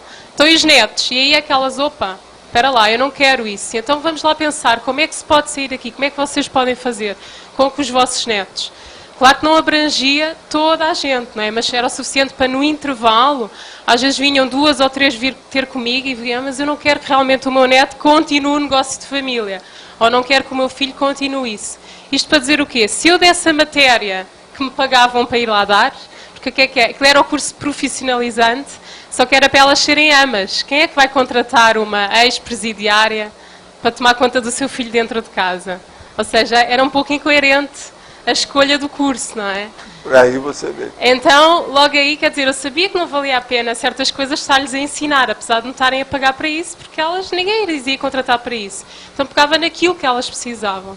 Agora é preciso, lá está, a questão da estrutura. Quando entrava lá na prisão, eu tinha que me encapsular completamente, passava lá no meio das presidiárias, aquilo era tudo o teste que era feito. Mas é a tal questão nós vermos o que é que eles precisam e às vezes ir mesmo à realidade deles. Eles gostam de falar muitas vezes.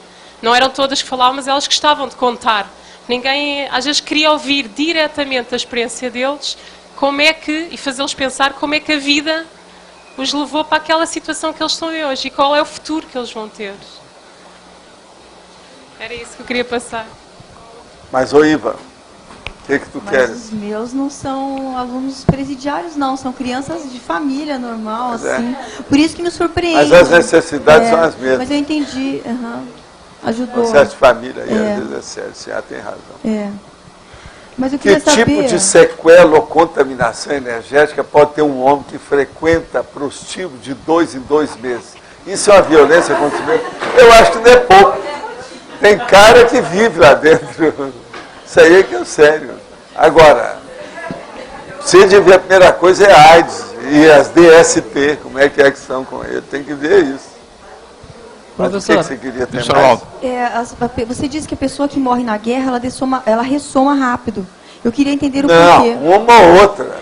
Não é assim não, nem toda. Entendi aquela que está mais ou menos com mérito para isso. Agora, outra que já se libertou mais, demora mais, que fica estudando. É o caso dele lá, foi para o curso intermissivo, por isso que ele está aqui. E quando ressoma rápido é por quê? Como? Quando ressoma rápido. Não, é preciso examinar o caso, o que é. Às vezes que é a chance, a pessoa foi levada para lá, não tinha culpa daquilo, mas ela ainda não está preparada para um nível maior, mas ela pode ressomar, porque o povo que tem rapport com ela, afinidade, já está aqui, então ela vem, né? É isso, para ajudar.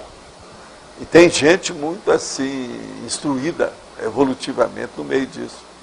Mas a circunstância, a pressão foi levando, né? A pessoa deixou. E a questão da mãe que não quer o filho, que você disse que é a questão com os réis. Quem é com os réus? É a mãe, o filho, a mãe que não quer mais o filho em casa? Ela. Vai ver que é todo mundo, o pai, o parente, o tio, o vizinho. Tudo. Professor, no caso da prostituta que renasceu como homem, feio, franzino, isso já demonstra um certo mérito em relação à evolução ou não? Não, o mérito só da pessoa já nascer mais ou menos inteira já é um mérito, né? Mesmo que seja o homem franzino. Não, porque assim, por exemplo, quando tem essa troca de sexo, no caso, né, de gênero, é porque já teve uma atuação de algum tipo de amparador, ou não? Não, e às vezes é porque já tem problema dentro daquilo. Uma pessoa normal, Luciano, ela não fala em sexo todo dia, ela não supervaloriza o sexo. Então não tem coisa secundária da sexualidade que interessa para ela. Ela quer tudo no certo, dentro da fisiologia normal. Quando dá essa alteração, é porque tem coisa. Então, uma prostituta, ela já tem problema de sexo anterior, é lógico. A maioria é isso. Você está entendendo? Mas, por exemplo, no caso desse caso, de uma prostituta vir homem mais feio, de certa maneira é algum amparador querendo ajudar aquela consciência, não é isso? Para que ela não retome.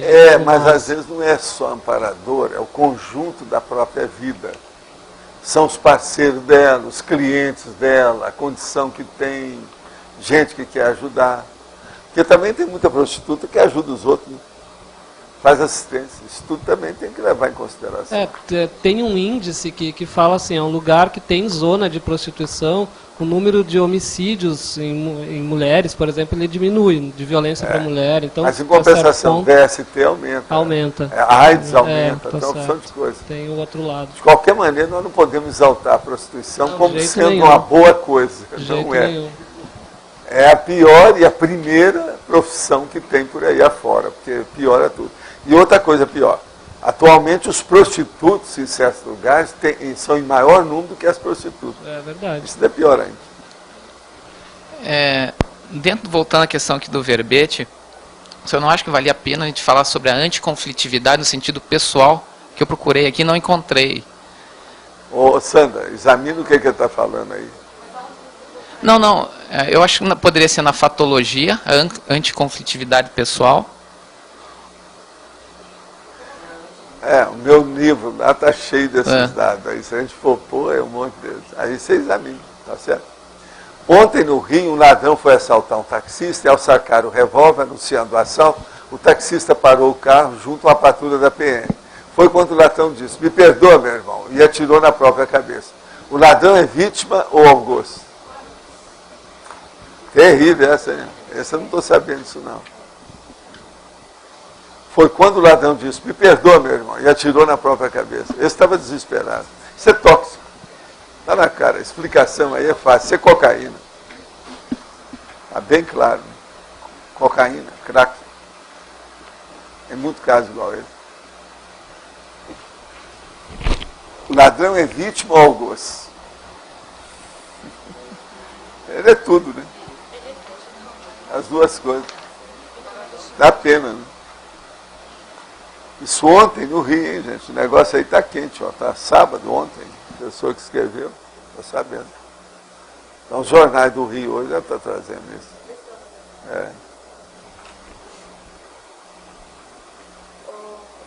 Tanto que não tem ninguém para falar, tem uma pessoa que enviou aqui um filme que ele achou muito bom, que está relacionado com paradireito, chamando Uma Simples Formalidade. Eu pesquisei aqui na internet e achei o filme bom também, para quem quiser. É uma dica de uma pessoa que enviou agora pela internet. Arranja isso para nós. Eu achei muito bom o filme. Uma Simples Formalidade. É uma produção italiano-francesa, com o Gerard Depardieu. É o narigudo. Ele é vulgo, narigudo. Um grande ator. Agora, gente, hoje não tem nenhuma gente para falar aqui, não? Tem recados, né? Tem. Eu quero dizer o seguinte, tomorrow, amanhã, domingo, é energosfera pessoal. Nós vamos examinar a energosfera de cada um aqui, não é isso? Amanhã, é isso? Tá certo, amanhã é domingo. Você quer falar? É que não tem sessão laboratoriologia, não seria o caso de colocar o serenário? Fala lá com ela. Serenário, Sandra. Vamos pôr. Tu mandas, tá certo?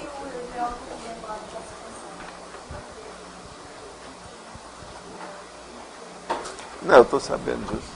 Estou sabendo. Eu só perguntei para eu não saber se ela já tinha viajado. Escuta, alguém fez mais alguma